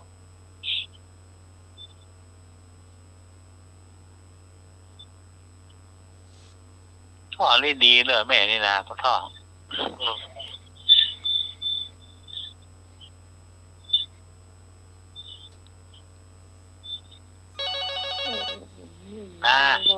ละนั่น ไม่ได้เสีย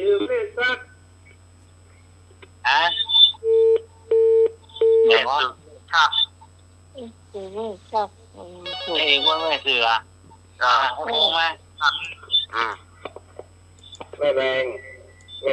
ใจดันรถอ่ะ แม่เหรอ ไม่แรงยกรถ แม่แรงนี่เหรอ จ้า เฉลยเนาะเฉลยนะ จ้า แม่ร้อนการนั่งหน้ารถอ่ะ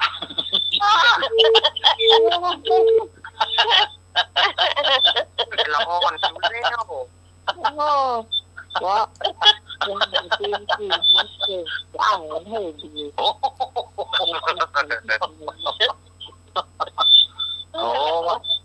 ว่าแม่รอไปตัวนั่งหน้ารถเลยอย่าเดือดร้อนเลย เดือดร้อนกันเนาะ ที่โล่งที่ลาบไปได้กินแล้วนี่ก็พอละ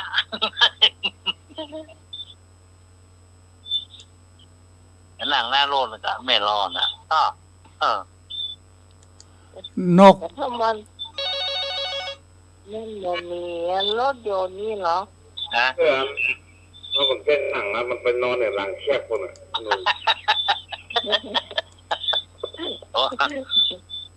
ก่อนเอารถสีรถแดงอ่ะแม่รอนั่งหน้ารถเลยแต่มันเหงารับมันเอาหน้าโมอันประตูอย่าถ้าผัวมาเขาสูดข้างว่าหัวมันก็เคลือบมันแคบอ่ะ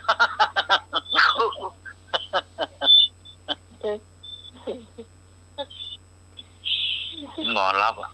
มาหน้าโมอันประตูอ่ะนี่คือประตูนะที่มีแอร์หรอก่อนนะประตูเปิดโมรถสีล้อเหงารับหัวมาหัวเมียสูดข้างว่าก็หัวเขียวมาแค่เบื่อ อันนี้เป็นผัวที่บดีมันต้องเอาไปว่าน กจับกิ่งไม้5 ตัว ถูกยิงตกตัวหนึ่งเหลือนกจับกิ่งไม้กี่ตัว อ้าวไอ้โบมาตอบมาแปลมาแล้วมาตอบ เอา มันนั้นมันก็เหลือที่นกที่มันหูมันสีนะอาจารย์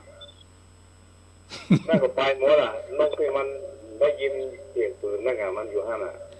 เหลือตัวเดียวอะทำไมเหลือตัวเดียวอ่ะ เพราะมันหูมันดีมันได้ยินอ่ะอาจารย์ นกหูหนวกอ่ะ แม่นละ เหลือตัวเดียวถูกต้อง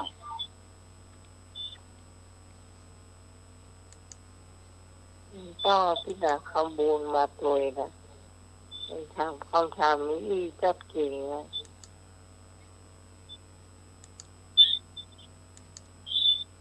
อย่างนกอย่างเขาจ้างทั่วบ้านทั่วเมือง น้องฟังเฮียจ้ะไอ้ต้องเยอะเอา โอ้อาจารย์ยกแยกกันเปลี่ยวคอละ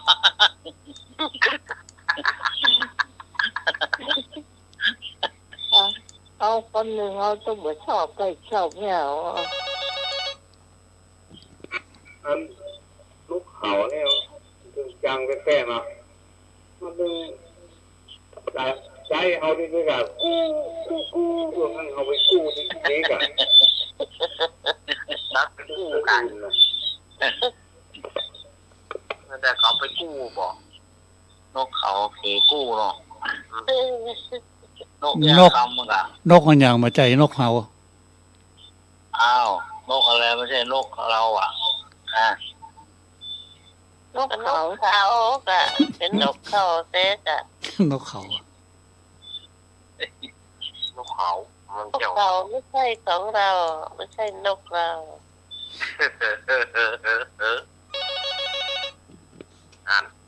นกอะไรอย่างที่มันบัดเท่มันบาไปไหนมันบะหมื่นเปิ้นมันถึงเท่มันต้องซ่ออย่างนั้นนกอะไรเอ่ยไปไหนบัดเท่บัดยืนบัดบานก็เปิ้น นกอะไรเอ่ยไปไหนก็ที่อีกอ่ะ แต่นกเล่น นกแต้เนี่ยกะ กี้แบบมันเป็นห้องเดือด ที่ชอบ เนี่ยนะนกกระจอกแล้วมันไปไหนมาถึงเหมือนเปิ้นมันกระจอกอ่ะมันคือ โอ้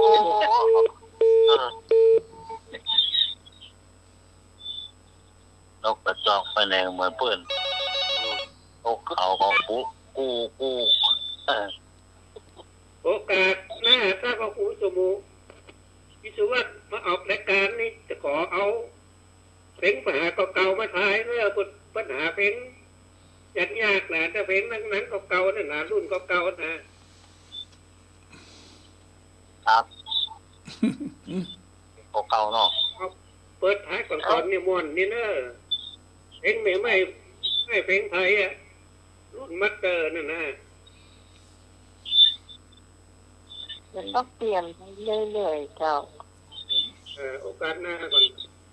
ครับเป็นเก่ามาเปิดเนาะ ก็คำถามหนึ่งฟอ สิบห้าแล้วมาตั้งแนวคำถามพยาถามไอ้จะถามก็ถามมา เดี๋ยวศูนย์รับมา ครับลำไม่ดีโทษอย่างลำไม่ดีอะลำไม่ดีโทษอะไรเอ่ยจุดทอดผีทอดกอง ถูกต้องครับผม ให้มันเรื่องไหนวะ ถูกต้อง ล้ำไม่ดีโทษปีโทษกลอง ทำก็ทำยัง จะทำเมียอันที่จริง ไป เหนื่อยอ่ะ มาถามเราอ่ะหมดแล้วก็ ที่มีคำถามหนึ่งแต่ค่ะ ถามละลืมไปละ อันนี้แสดงถึงเป็นอาการของสวเนาะ ถ้าจะเอาจะดีบอก ไหนอ่ะไหนสะดุ้งไม่วงเลยกะลำไม่ดีโทษปีโทษกองเลยยุดไปอ่ะ โตดคนสอนมาดีไอ้หน่วยโตดคนสอนมาดีอะ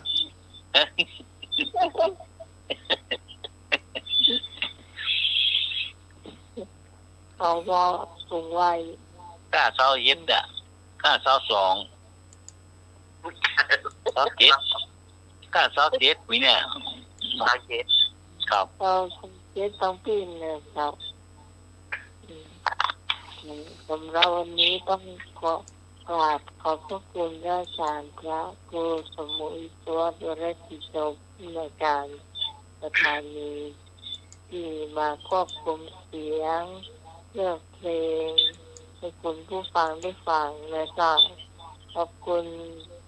ไอ้หนุ่ยสว่างเมฆเจ้าขอบคุณอาจารย์เอารักเป็นโยนันเจ้า ครับโยมพี่ ก็ขอบคุณที่พรตัวเลยเจ้าจ้ายินที่นันเจสีตัวเลยเจ้า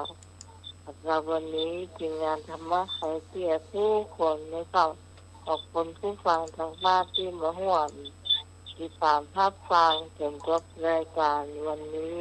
ต้องลาคนผู้ฟังไปก่อนคุณรักษาเทวดาคุ้มครองรัตนตรัยปกป้องให้คุณผู้ฟังทุกคนมีแต่ความสุขในเจ้าสำหรับพระเจ้าพิสมัยศิริโอดรเจ้า3 ทุ่มถึงเที่ยงคืนเสาร์อาทิตย์หน้าทำมาพากันใหม่สำหรับวันนี้สวัสดีเจ้าครับ ก็มาช่วงสุดท้ายของรายการวัน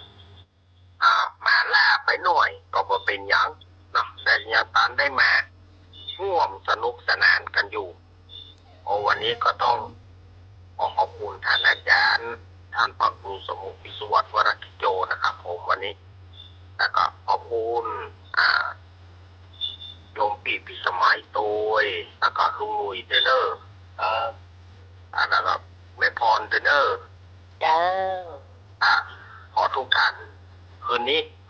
ฝันดีคืนนี้หลับดีฝันดีแล้วก็ตื่นมามีแต่ความสุขความเจริญเหมือนกันในสุดท้ายสายสุดนี้อาตมาขอเชิญชวนคณะสัตยาญาติโยม